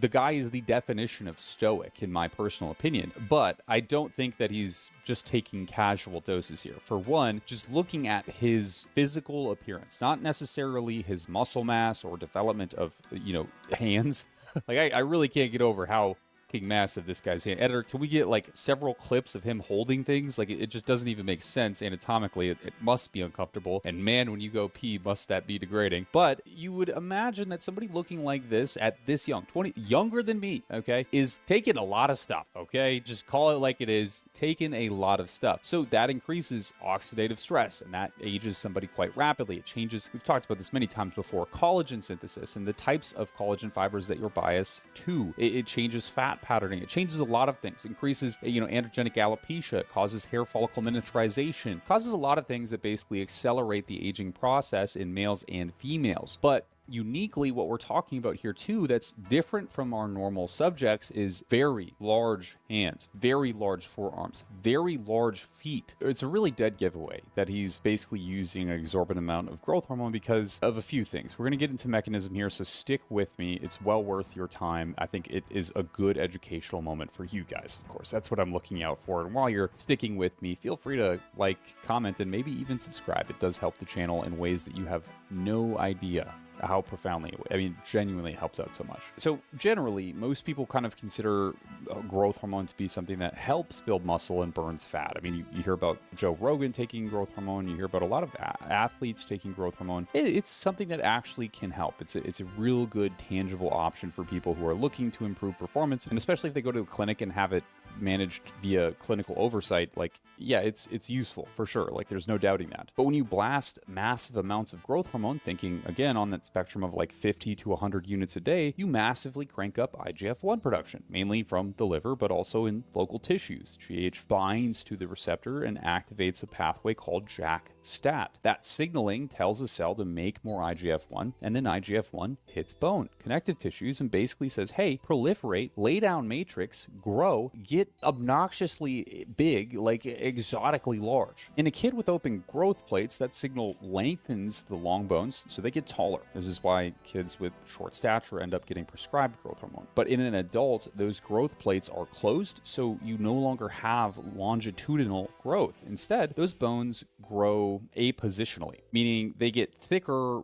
and broader, and it's not necessarily a systemic effect. It's oftentimes localized to certain areas of the body. You see this in people with acromegaly as a really good example. That's kind of where osteoblasts and osteoclasts come in, something we've talked about before, especially when it relates to female facial architecture changing. So osteoblasts are the bone building cell. Under chronic IGF-1 stimulation, osteoblasts ramp up. They proliferate more and synthesize more collagen type 1 and deposit more mineralized matrices along the outer surface of bones. Over time, as you could imagine, this thickens bones. It makes them more, it's like literally take a street and it has asphalt on it. You pour another layer of asphalt on it. That road gets slightly thicker. And this is really roughly kind of what's happening here. It's essentially how he has the meat cleavers that he has, the widening of the fingers, the increased shoe size, the massive jaw, the brow ridge, all of it. And then osteoclasts, these are the bone reabsorbing cells. They don't shut off. Bone is always basically in a remodeling state. Osteoclasts reabsorb old bone and osteoblasts lay down new bone. But in a high GH/IGF-1 environment, the balance is biased towards formation and expansion of certain skeletal regions. The turnover rate increases disproportionately, and so you end up with those acromegaly-like conditions. If you think about really any, there's who's that famous wrestler? Editor, could you throw him in here? He has acromegaly. He passed away, unfortunately, but it's a really good example of this. Andre the Giant. How could I have ever forgotten Andre the Giant? Did you guys ever watch The Princess Bride back in the day? If you haven't, it's a really great movie. I might be dating myself. It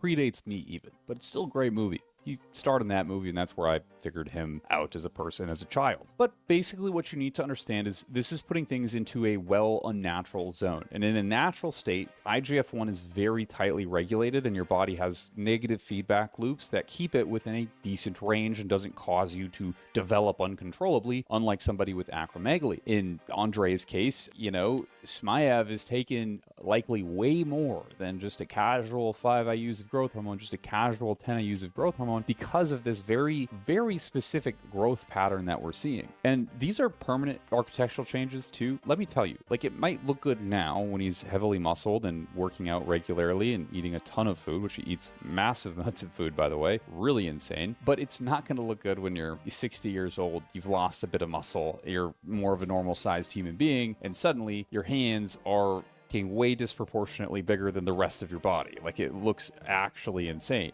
The other thing here is he's definitely not playing his cards smart, because this isn't just exclusive to bone, okay? This is lots of different connective tissues, lots of different organ tissues, right? We're talking about ventricular hypertrophy, like his heart enlarging massively, his hepatic function completely being skewed because of this, and definitely having like a very enlarged liver, an enlarged pancreas from constant insulin output. It's not a really good way to live life, and it's like I said, he's here for a good time, probably not a long time. Right, that's the reality of the shit like this. Great guy, like nothing against him, but it's not a healthy lifestyle to, I guess, do things to this extreme. He could say that he's normal all he wants, but the likelihood that that's the case, just visually looking at him, is just not gonna happen, man. You don't look like that at 27 from just, you know, TRT dose of testosterone and a bit of growth hormone. You look like that because you are very intentionally trying to look like that and blasting things as high as you can possibly get them or afford to get them. I don't know what the background setup is, but holy shit, man, this is one hell of a character. If you enjoyed today's video, consider liking, commenting, and subscribing. I do appreciate you for being here. Thank you guys so much. I will catch you in the next video.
Gemini!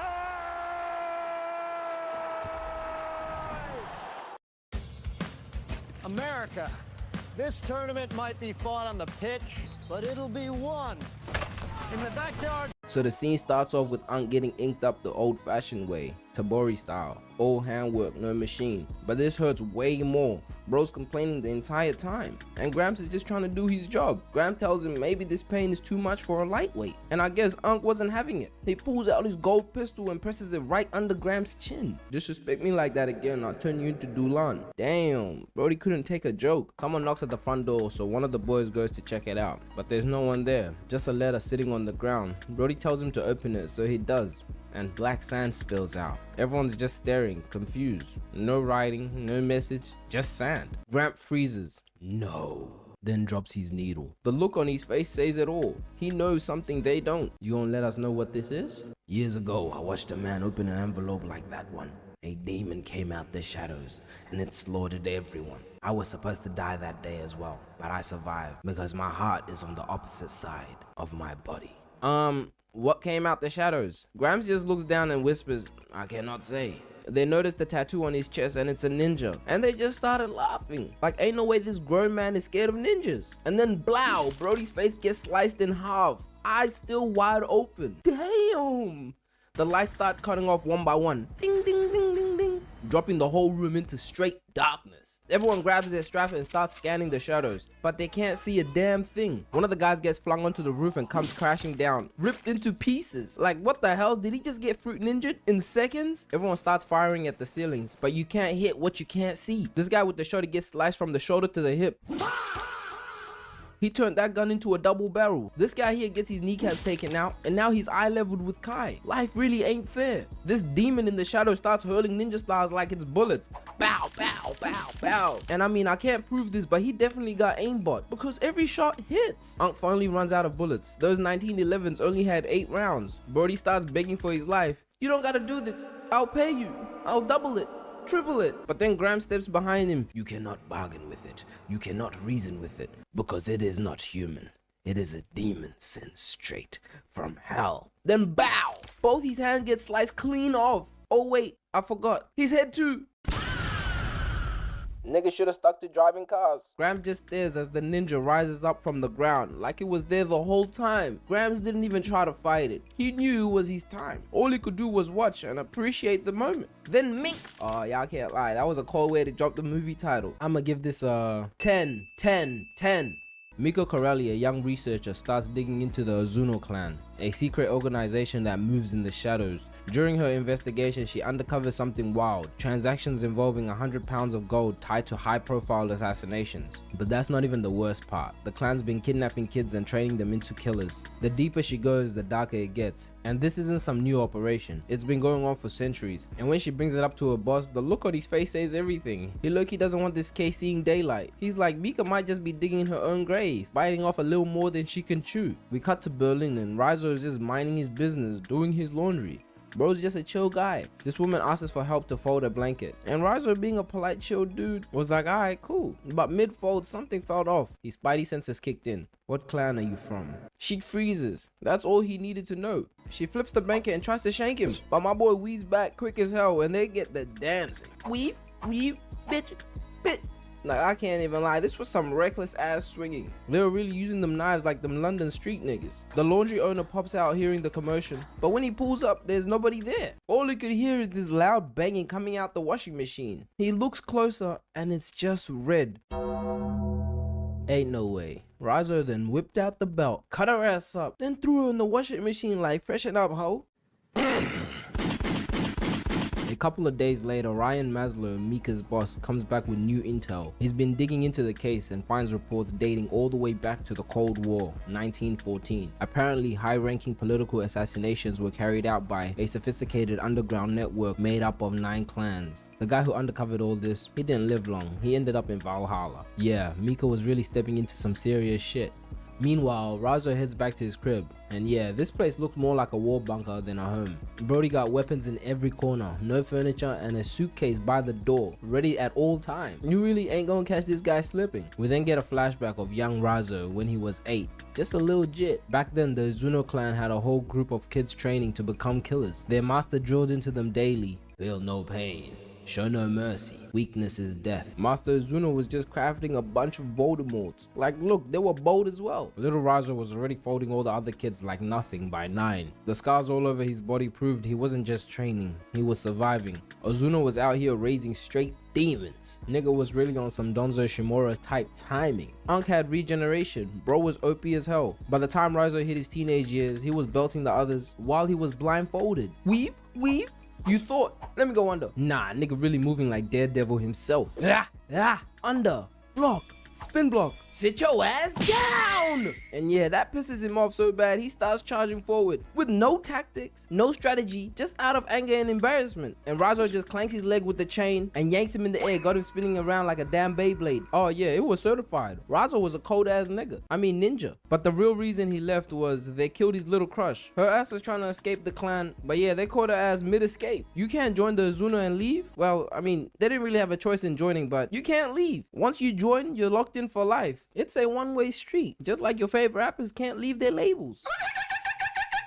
What's the difference between these 2 lox bagels? This one is made from your average smoked salmon. This one is made from smoked salmon Mika goes visits the wife of the murdered researcher, who slips her a box of files her husband has been protecting. Mika pops in one of the tapes and sees Raizo throwing hands with another ninja. They were out here moving like ghosts with blades. Like, damn, how many bodies this guy got? She pauses the footage and zooms in and finally gets a clear look at his face. And yeah, this was her first real lead. Somehow Raizo finds out that she's been looking for him, and I have no clue how he did this, but a random kid walks up and hands him a picture of her. Now he on her ass as well. Meanwhile, Ryan pulls up on Mika and tells her things just got ugly. CIA, Homeland Security, and Internal Affairs are swarming the department, cleaning house. He slips her a gun and tells her to lay low because her life is officially in danger. She heads back home, but the whole block is dark. Power outage. And look, if this was me, I would be already halfway to another state. No questions asked. But Mika? Nah, she's hard-headed. She walks back into her building with that little ass flashlight, trying to pack her things before she dips. But when she hits the living room, she sees the envelope on the table. Shit was not looking good. She opens it and black sand spills.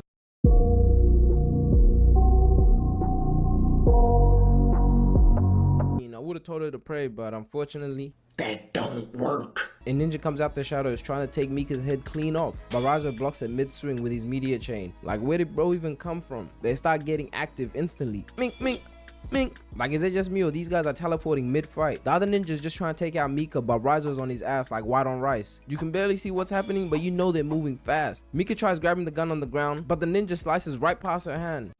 1 second a little later, she would have been gobbled the belch. Raizo then locks in and gives this guy the nastiest 3-piece. One to the leg, one to the shoulder, and then the icing on the cake, a clean headshot. Bah! Sending him straight to the shadow realm. Raizo tells Mika more are coming and they gotta move now. Then he steps out the walls, like literally out the walls, revealing himself. They dip quick, but as soon as they hit the street, about 10 more ninjas pull up outside the building. And the way they move in, like bro, how are you even meant to fight this? They head out the city, and that's when we find out why Raizo is the clan's most wanted. His first mission outside the temple was simple. Go body Fat Joe in the bathroom and take his gold watch. So while he's in the bathroom acting like he's drying his hand, he sneaks behind him and right to the neck. Damn, Fat Joe then backhands the hell out of him, had him hitting the ground like a crash dummy. Brody then grabs his neck and says, "That kinda tickled." Nigga then picks him up, chucks him on the wall, and Raizo here still shanking him. Mink, mink, mink. But with all those calories under his skin, that blade was barely doing any damage. So yeah, he started copping it. Nigga gets sent right through all the urine blockers, picked up, popped to the head, then a good 2-piece to the mouth. Mink, mink. Had Raizo leaking red Kool-Aid everywhere. Shit was not looking good. Fat Joe was up 20 in the 4th. So Raizo had to lock in real quick. He yanks the blade right through his arm, but gets thrown back. And somehow this guy pulls it out like nothing. Look at Raizo's face, he's in disbelief. And now he was unarmed, so he had to go back to the basics. Straight hands. Ah, yeah. Raizo then just started giving him multiple face shots. Mink, mink, mink, mink, mink. Had Fat Joe seeing stars. Then to finish off his meal, he grabs him by the neck and starts cracking his head on the urinal. Nah, he really turned that bathroom into a crime scene. After finishing the mission, Ozunu and the clan pull up on him like the damn Akatsuki. Ozunu congratulates him for getting the job done and tells him to keep the watch, but the final test was to kill this girl who tried to escape, and that's when it hits him. That's the same thing his crush tried to do back then, and they killed her for it. So yeah, he couldn't do it. He wouldn't be able to live like that. So Raizo just drops his chain and he slices Ozunu right across his face, and OG was just in disbelief. Actually, he was appalled. Nigga just screamed, "Kill him!" And that's when Raizo had to get active. He started whipping these ninjas one by one like, yeah. Nigga was really violating his entire clan like look at this, one to the head, get out of here. But then the second in command joins the fight, and this is the guy who actually killed his crush. He gives him a good one to the back, then 2 to the stomach. Yup. And yeah, this was not a good look. As soon as Raizo got back up, they did that boy like 50. Them ninja stars came at him like straight bullets, had him falling right off the building and straight into the water. And yeah, that's exactly how he escaped the clan. Mika calls Ryan and tells him she's with Raizo now, that he's not the enemy, he's on their side. Ryan says pull up, he'll protect them, but the moment they arrive, Raizo's spidey senses kicked in just a little too late. Out of nowhere, Secret Service vans pull up, lights flashing everywhere, and yeah, Ryan backdoored them. It turns out Ryan got calls from people way above his pay grade, and his orders was to capture Raizo. So yeah, I guess he was just following orders. Ain't no way this pretty boy a demon. Ryan then takes Mika to another room to explain that yeah, he really did backdoor her, but it was only to keep her alive. If he hadn't turned her in, they would have killed her. He gives her a tracking device, something that pings his system. If she ever ends up in danger, he would be able to find her. Mika then goes to Riza trying to explain that she didn't know it was a setup, but Riza already knew. He tells her it's too late anyways, the clan is pulling up right now. She rushes to the back and tells Ryan, and he's just like, how long do we have? And then boom, the power cuts out, literally that second. And yeah, they were cooked. The secret task force starts strapping up and scanning the area. They were not trying to get caught lacking, but when they look up, man, there's like 100 ninjas deep. Just look at all the blades coming out. They drop from the ceiling like bats and start murdering everyone. It's just blood all over my screen. The bullets clearly weren't working. These agents were shooting straight air balls. They even hung one of the agents straight to the roof. Mika grabs the key off the dead guard and runs to Razo's holding room and frees him just in time. And Ninja was right behind her, literally about to end her right then. But Razo weaves out the way, smacks Brody's head into the wall, then hits him with 2 elbows to the chest just to make sure he stays down. They both head upstairs, but then Razo tells Mika to go grab the car. And yeah, this room right here might seem empty, but as soon as Mika leaves, ninjas start popping out the shadows like fathers after their son make the league. But y'all know Razo, he's with the shits. He stayed weighing the black ones. He pulled out his chain and got straight to work. He started whipping that chain and cutting everybody up. Mink, come over here. Razon was really moving like the demon he is. Give me those legs! He even broke Brody's neck with his kick. And man, I can't lie, this whole fight scene is amazing, but this shit is just way too graphic. They're gonna hit me with one of these. Magnus Pro was a game changer. It made all of your cables disappear with the world's first. So yeah, I kind of have to skip over this part. So Razo ends up escaping the building, but the ninjas were still on his ass. Lucky Mika comes in clutch and bang, straight off the road. And yeah, his ass ain't gonna be walking for a minute. Razo gets in the whip and Brody's looking like he's on 10 HP. Sliced up from head to toe. Nigga even had to pull a whole ninja star out his stomach like it was nothing. Mika takes him to the hotel, patches him up as best as she can, gives him the tracker Ryan handed her, then dips. But those ninjas, they weren't far. They pulled up in a matter of minutes. They capture Raizo and take him back to the temple. On the way there, he started doing some hand signs like he was in Naruto. Brody was regenerating. Yeah, I guess he learned how to heal as well. When they finally bring him to Master Ozunu, that man looked at him dead in his one eye. Man really made Brody one-eyed. But let's be honest, characters with one eyes always have more aura. Levi, Ken Kaneki, Koba, Buck from Ice Age, even Prime Fetty Wap. 1738. I mean, I don't know what that nigga's up to in 2025, but back then, come on, he had aura. They drag Razo outside, all set for the execution. But Ozunu ain't trying to kill him that quick. Nah, that would be too easy. They've been looking for this nigga for years. He shoves his hand right through his stomach like his Ibon Thorn and had Razo screaming like he was giving birth. You can just tell that shit was painful. Ozunu does it again, but this time Razo coughs off blood and the tracker falls out. Ozunu looks down, but before he can react, boom! Ryan and the task force finally show up, finding the secret temple that's been hidden for centuries.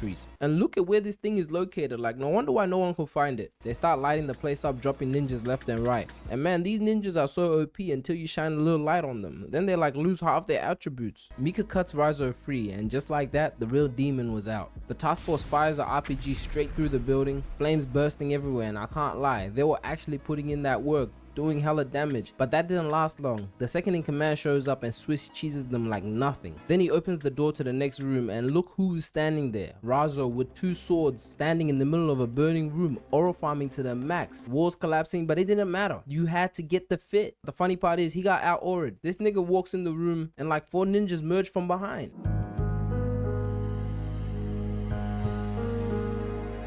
You cold.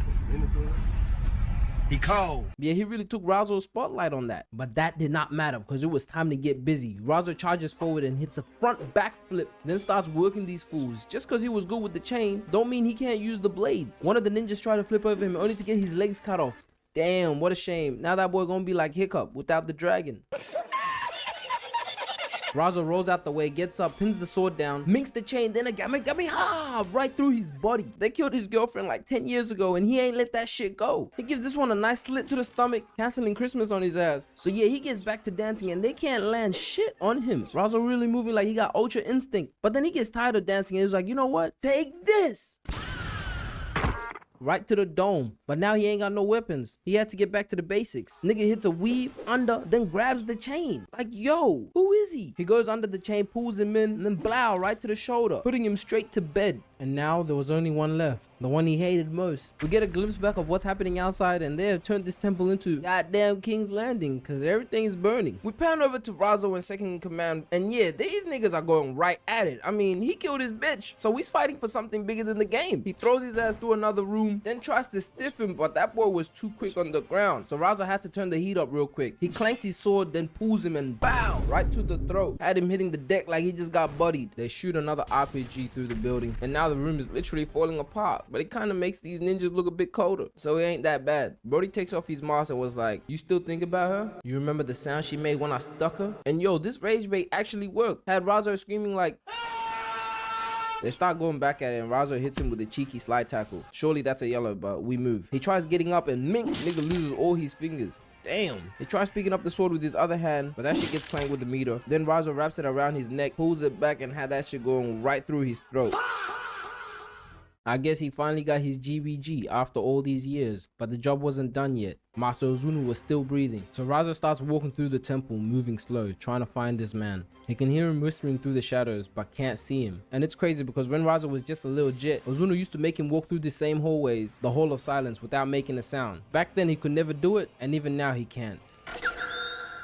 Man, fuck this floor. My boy was done with all the games. He finally finds Ozunu, and look at OG just sitting in the shadows like he's untouchable. I told you, when you got one eye, you just gain aura. Razo tries to whip Ozunu, but he cuts that chain clean in half like it was nothing, wrapping it around his sword. Nigga really thought he was a regular ninja. Ozunu then fades back into the shadows, got Razo looking around, lost as hell. Nigga didn't know where to swing. Then out of nowhere, nigga cuts him in the back, then grabs his hands, knees him in the head, then a Gamegameha, sending his ass flying to another room. Straight barbecue chicken. Razo then gets up, grabs a katana, but Ozunu was nowhere to be seen. Like, look at how locked in he is. 1 second he's in front of you, next he's behind. They finally start going at it, straight sword work, but I can't lie, Razo's getting cooked. Ozunu knows every move he's about to make. I mean, he did write the damn playbook. He had Razo's blood spreading all over the walls. Then bow, kicks him right through another room. All this loss of potential because of a little hoe. Damn, me personally, I wouldn't take that type of disrespect. Razo charges right at him, but the old man vanishes into thin air.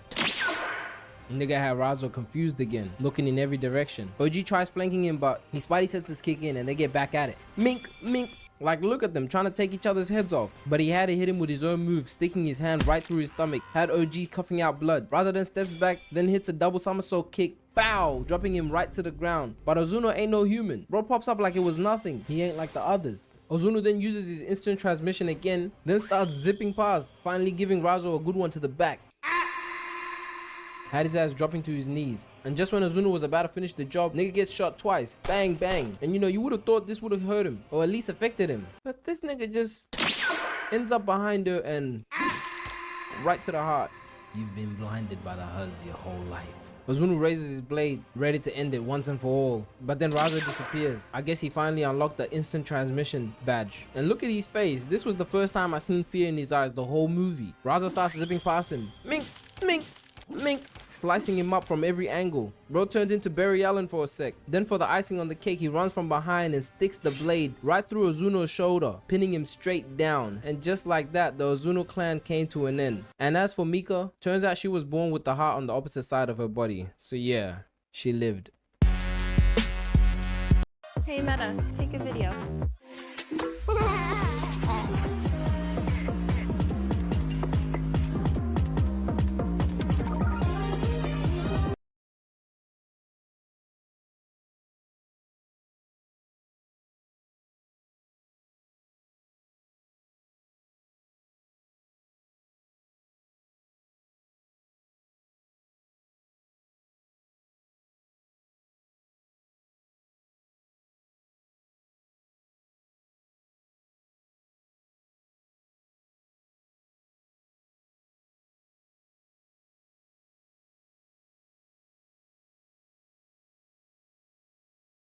So the movie opens in a shanty town in Niger. A group of rebels capture a thief who stole from them. They drag him out, string him up like a coat on a hanger. Then one of them pulls out a machete already stained with blood, so you know it's been working overtime. But something's off.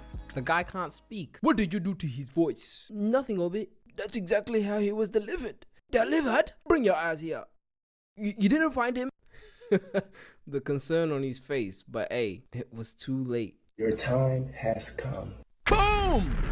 Yup, just like that. 47 starts the movie off with a squad wipe. What does that unlock? A radar, UAV, airstrike? I don't even know. So Detective Mike Whittier has been hunting Agent 47 for 3 years, but he's got nothing. No face, no name, no fingerprints, just bodies. He tells the police it was an assassin who blew up the camp, but no one's buying it. To them it's rebels, terrorists, just another violent incident. But Mike knows it's the same ghost he's been chasing for years. And once again, he's 2 steps behind. He pins up a map showing all the bodies 47 dropped in the last 3 years. And man, my boy 47, he's a passport bro, because he's catching bodies in every continent.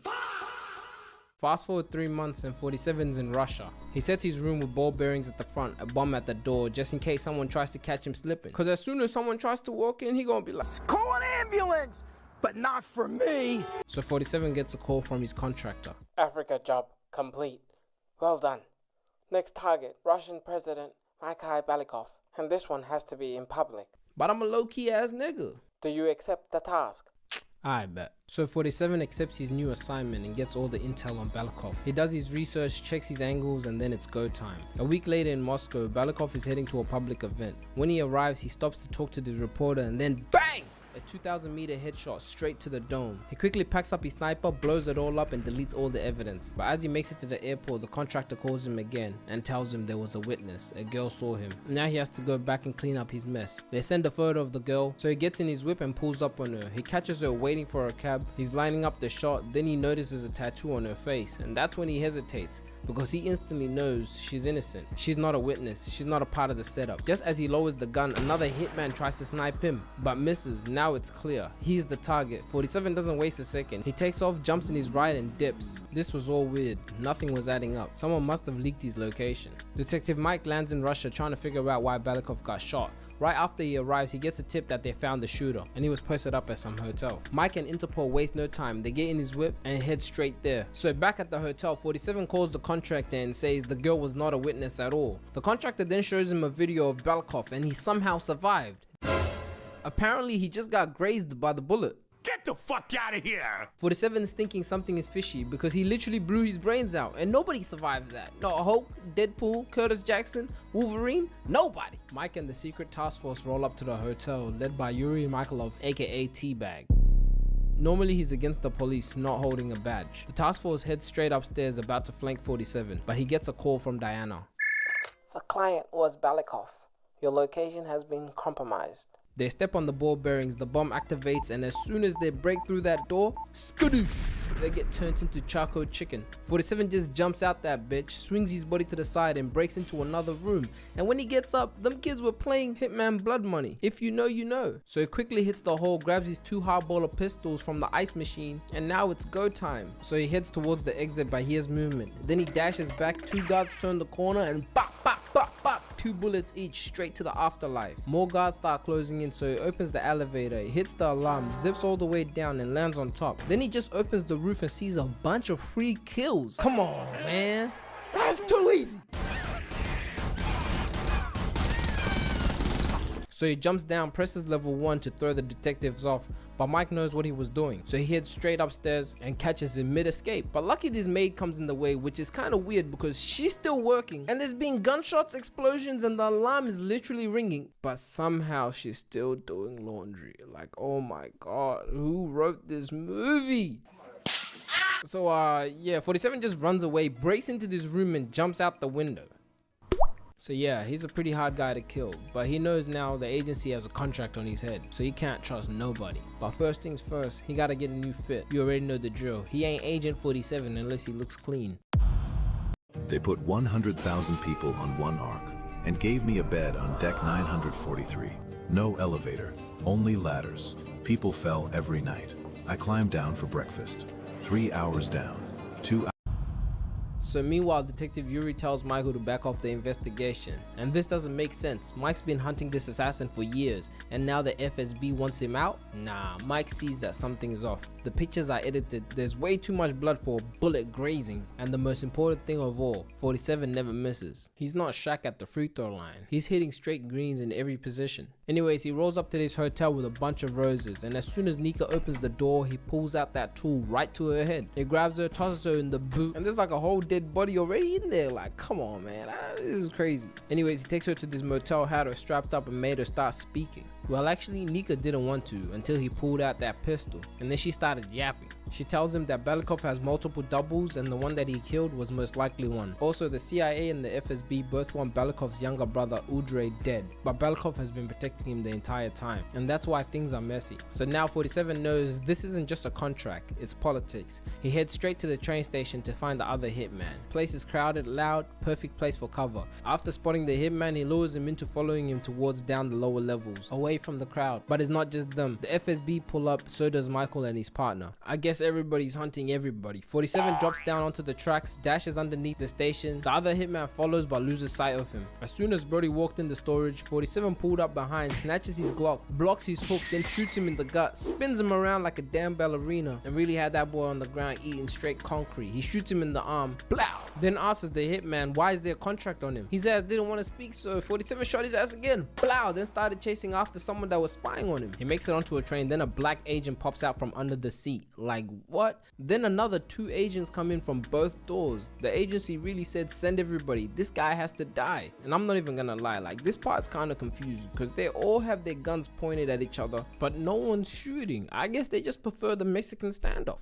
How about dying like a real nigga? Whatever that means. They all drop their guns and whip out 2 katanas each and just start going at it. They were really trying to slice each other up. 47 started moving like Sanji. Block, get out of here. You too. Had his ass in the air, legs wide open. Hey yo! They continue pressing his ass, got him retreating all the way back. So he does his heavy swing and then kicks Brody to sleep. The black assassin comes in flying, only to get pushed back, then elbow to the dome. Had him out cold. So now with only this guy left, he walks him down, then block, grabs his leg and flips his ass over. Picks up the katana and puts it right through his ass. Nah, his legs are still nah, this is just disrespectful, man. So as soon as he gets back up trying to go back to the black agent, the other one gets back up trying to flank him, but he turns around and hits him with the same move, flips his ass over and stabs him right in the back. Like, how did these guys become agents? What test did they take? The black hitman comes back, starts choking him, slams him on the door, so 47 hits him with a backhand, grabs his Malteser head and smacks it on the glass, then and for some reason Brody started walking off like shit was done. He grabs the katana, so 47 just goes and fly kicks him right through the door. Damn. 47 goes and picks back up his katanas. Then the black agent gets up and they start going at it. Mink, mink, mink. Step back. Weave. The black agent starts applying that pressure and making 47 retreat back and rolling under the tracks like he's Sonic. And as soon as Brody got up, he tries squishing him, but he ducks under, grabs his legs, and starts dragging his ass on the ground. He thinks quick with his big head and grabs the pole, smack kicks him on the lip. But my boy did not want to give up, so he gave him a few pumps on the roof. He lets go and they go back to throwing hands. I mean straight boxing. 47 was really moving like Floyd because he couldn't get touched. He gives him a knee to the head, blocks, and then smacks him with a right. And as soon as he got up, he hits him with another right and another. But it was time to finish this. He grabs his arm, breaks it, takes his katana, stole that shit, and then just wraps his tie around his neck, and that's all he wrote. After that belting, 47 just stacks the bodies in the crate, staples the box shut like he's about to ship him out, then circles back to the agent from earlier, but dude wasn't still speaking, so he just ends the conversation. Mike's partner pulls up searching for him, instead catches a bullet to the elbow and almost gets sent to hell. But Mike pulls up begging to let him live since he never saw his face. So he just turns around, puts him to sleep, then shoots Michael in the rib. Him and Nika leave, and I guess he let him live another day. That night, 47 arranges a meeting with Carlton Smith from the CIA, but he doesn't show up. He sends Nika. 47 stays back on the phone, sniper aimed right on Smith's head. When you've got hundreds of bodies to your name, this is how you gotta move. Smith finally lays it out. The agency betrayed him. The Belikov assassination, it was staged, a political play to boost Belikov's power. Fake an attempt, manipulate the public opinion, make him look untouchable, and once 47 completed the job, he became a loose end. So the people behind the whole setup put a hit on the assassin, and that's why they've been on his ass. Yeah, he needs to go. So Agent 47 needs a favor from Carlton Smith. They strike a deal. Smith wants Udre Belikov dead. He agrees in exchange for clearing his name. 2 days later, 47 heads to Istanbul to catch a German arms dealer named Price. He makes a reservation at the same restaurant Price is dining in at, and Nika's out here thinking this is a date, and 47 is on a whole mission. I gotta give it to him. Game is game. So as the server goes towards the table, he grabs the drink as if it was an accident, putting some type of poison in the cup. 5 minutes later, Price starts coughing. He excuses himself into the bathroom and 47 follows. Inside, he retrieves his gun he planted from earlier, then steps out the stool and booms his security guard right through the dome. He grabs Price, injects this blue liquid into his neck, and had him tripping and spazzing out. The 2 other guards come in and get deleted quick. And I don't know what that blue liquid is, but Price doesn't look like he's getting up anytime soon. Anyways, they both leave the restaurant, head back to the telly, and when they get back, Nika's on demon time. Like, I got a sense of this scene, but 47 wasn't trying to get active. He didn't want to go scuba diving. So he pulls out a syringe and stabs her in the neck, putting her straight to sleep. I guess the only thing that gets 47 excited is 2 45 silver ballers and a stiletto dagger. Great half. We gotta keep that pressure on. And use the active cash Visa credit card from Wells Fargo. She's right. After putting Nika to sleep, he pulls up on Andrei Balikov's apartment, pretending to be Mr. Price, the arms dealer. And why is it in every movie the so-called plug is always in a room full of bops doing lines off a glass table?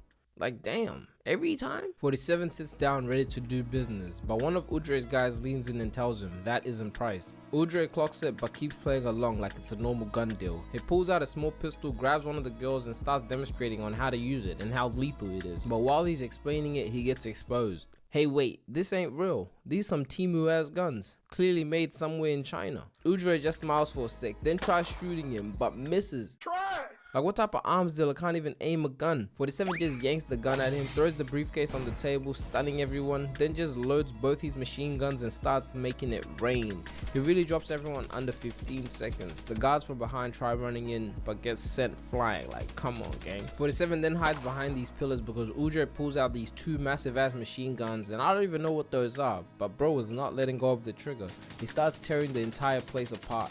So 47 had to lock in. He pops out, drops the rest of them, then jumps over the bar, grabs a grenade, and just blows everyone up. I had Udre coming out the fire like Kane. What the hell is that? That's gotta be Kane! 47 then walks him down and Udre is like, why are you doing this to me? I need you to help me with your brother. I'll do anything you want, please. Do this. The next day, 47 leaves Nika at a train station, out of town. He needed her out the city or she would never be safe, especially while walking with him. Meanwhile, Yuri secretly meets up with Balikov. They're really standing over the bodies of all the dead doubles, and Balikov is mad as hell. How is it that the only person that can expose us is still breathing? Don't worry. He'll come to us. Their plan was to bait him and catch him at his brother's funeral. The news breaks, the president will be attending the funeral, making it public so 47 knows. But that same night, Yuri finishes work, ready to clock off, and suddenly all the lights shut off. He walks down the hallway, then upstairs, scared as hell. Look at him shivering. 47 drops down the ceiling, wire around his throat, and yanks him, then tosses him over the balcony. Damn, he really out here moving like Peter Parker, cause how was he hanging from the ceiling? Anyways, next thing you know, Yuri wakes up in a bathtub, tied up, water slowly rising. 47 just stands there calm as hell and tells him, at 2:30 you're going to order the shooting of Balikov at the funeral. And if it doesn't, the generator turns on, the electric current floods the water, skin melts, blood vaporizes, and that is probably one of the most painful ways to go. And just to prove that he wasn't bluffing, 47 pulls out a rubber duck that he got from his house the night before. Nah, this guy was at his crib without him knowing. You're a victim. Like, just look at Yuri's face. He knew he was cooked. Balikov arrives at the funeral and the entire church is packed with soldiers. They are not trying to plan another funeral. Balikov steps up, gives a speech, says a prayer for his brother, all while the clock is ticking. 2:30, Yuri makes the call, changes the target to Balikov, and just like that, 3 shots ring out. That bulletproof glass really held it down though. They rush Balikov to the back. The colonel locks down the church. He needs to make sure that they caught the shooter, so no one's leaving. They start gassing the rooms, putting all the attendees straight to sleep, because this was never just a funeral. It was a trap the entire time. So while the soldiers were moving Balikov up to safety, Hitman just comes from behind and just wipes them out, literally. They didn't even get their guns out. He then grabs Balikov by the collar, straight disrespectful, dragging him to the other side. More soldiers turn the corner but get dealt with. Then he kicks the door open, chucks him on the ground. Then the second hitman tries to flank him, but his spidey senses kicked in, weaving out the way, but cops the kick to the chest. And then that boy started applying pressure, but 47 wasn't about to let that happen. He breaks the spear, then kicks him on his ass, got him laying flat on the table. As soon as he tried to get up, get your ass back down. They get back to throwing hands and 47 hits him with the And nah, that shit got him mad as shit. Nigga comes in swinging reckless, only for his shit to get blocked, spun around, and dragged to another table. He gets a cheeky elbow in, but while he did that, 47 ripped his ear off! Like, how quick did he snatch that shit? Nigga out here taking place from Mike Tyson. Even Belikov was in disbelief. He comes in with a flying punch, kick. He tries the back heel, but 47 sees it, then blocks the next 2 kicks, hides behind the pole. The hook gets blocked, then his head smacked on the pole, grabs his arm, breaks it, drops his ass, and then just stomps on him.